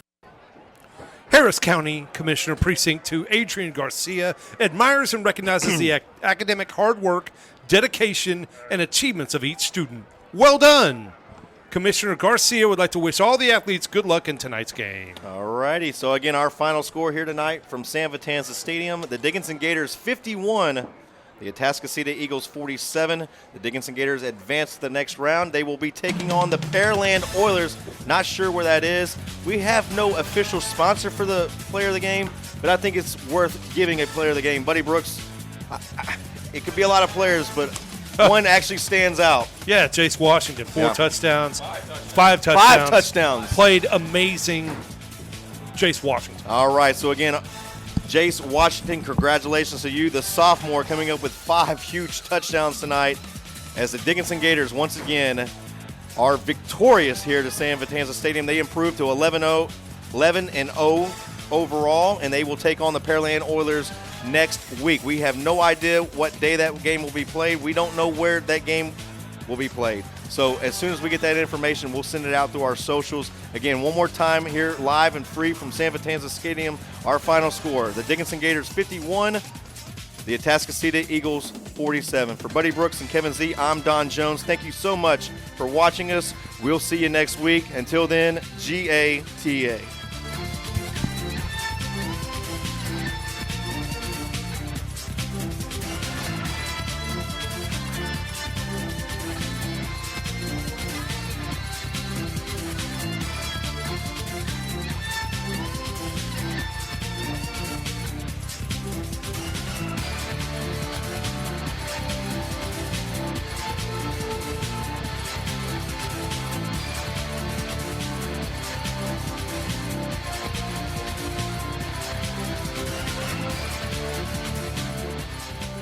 You've been listening to the UIL Texas High School Football Playoffs on the Legacy Sports Network.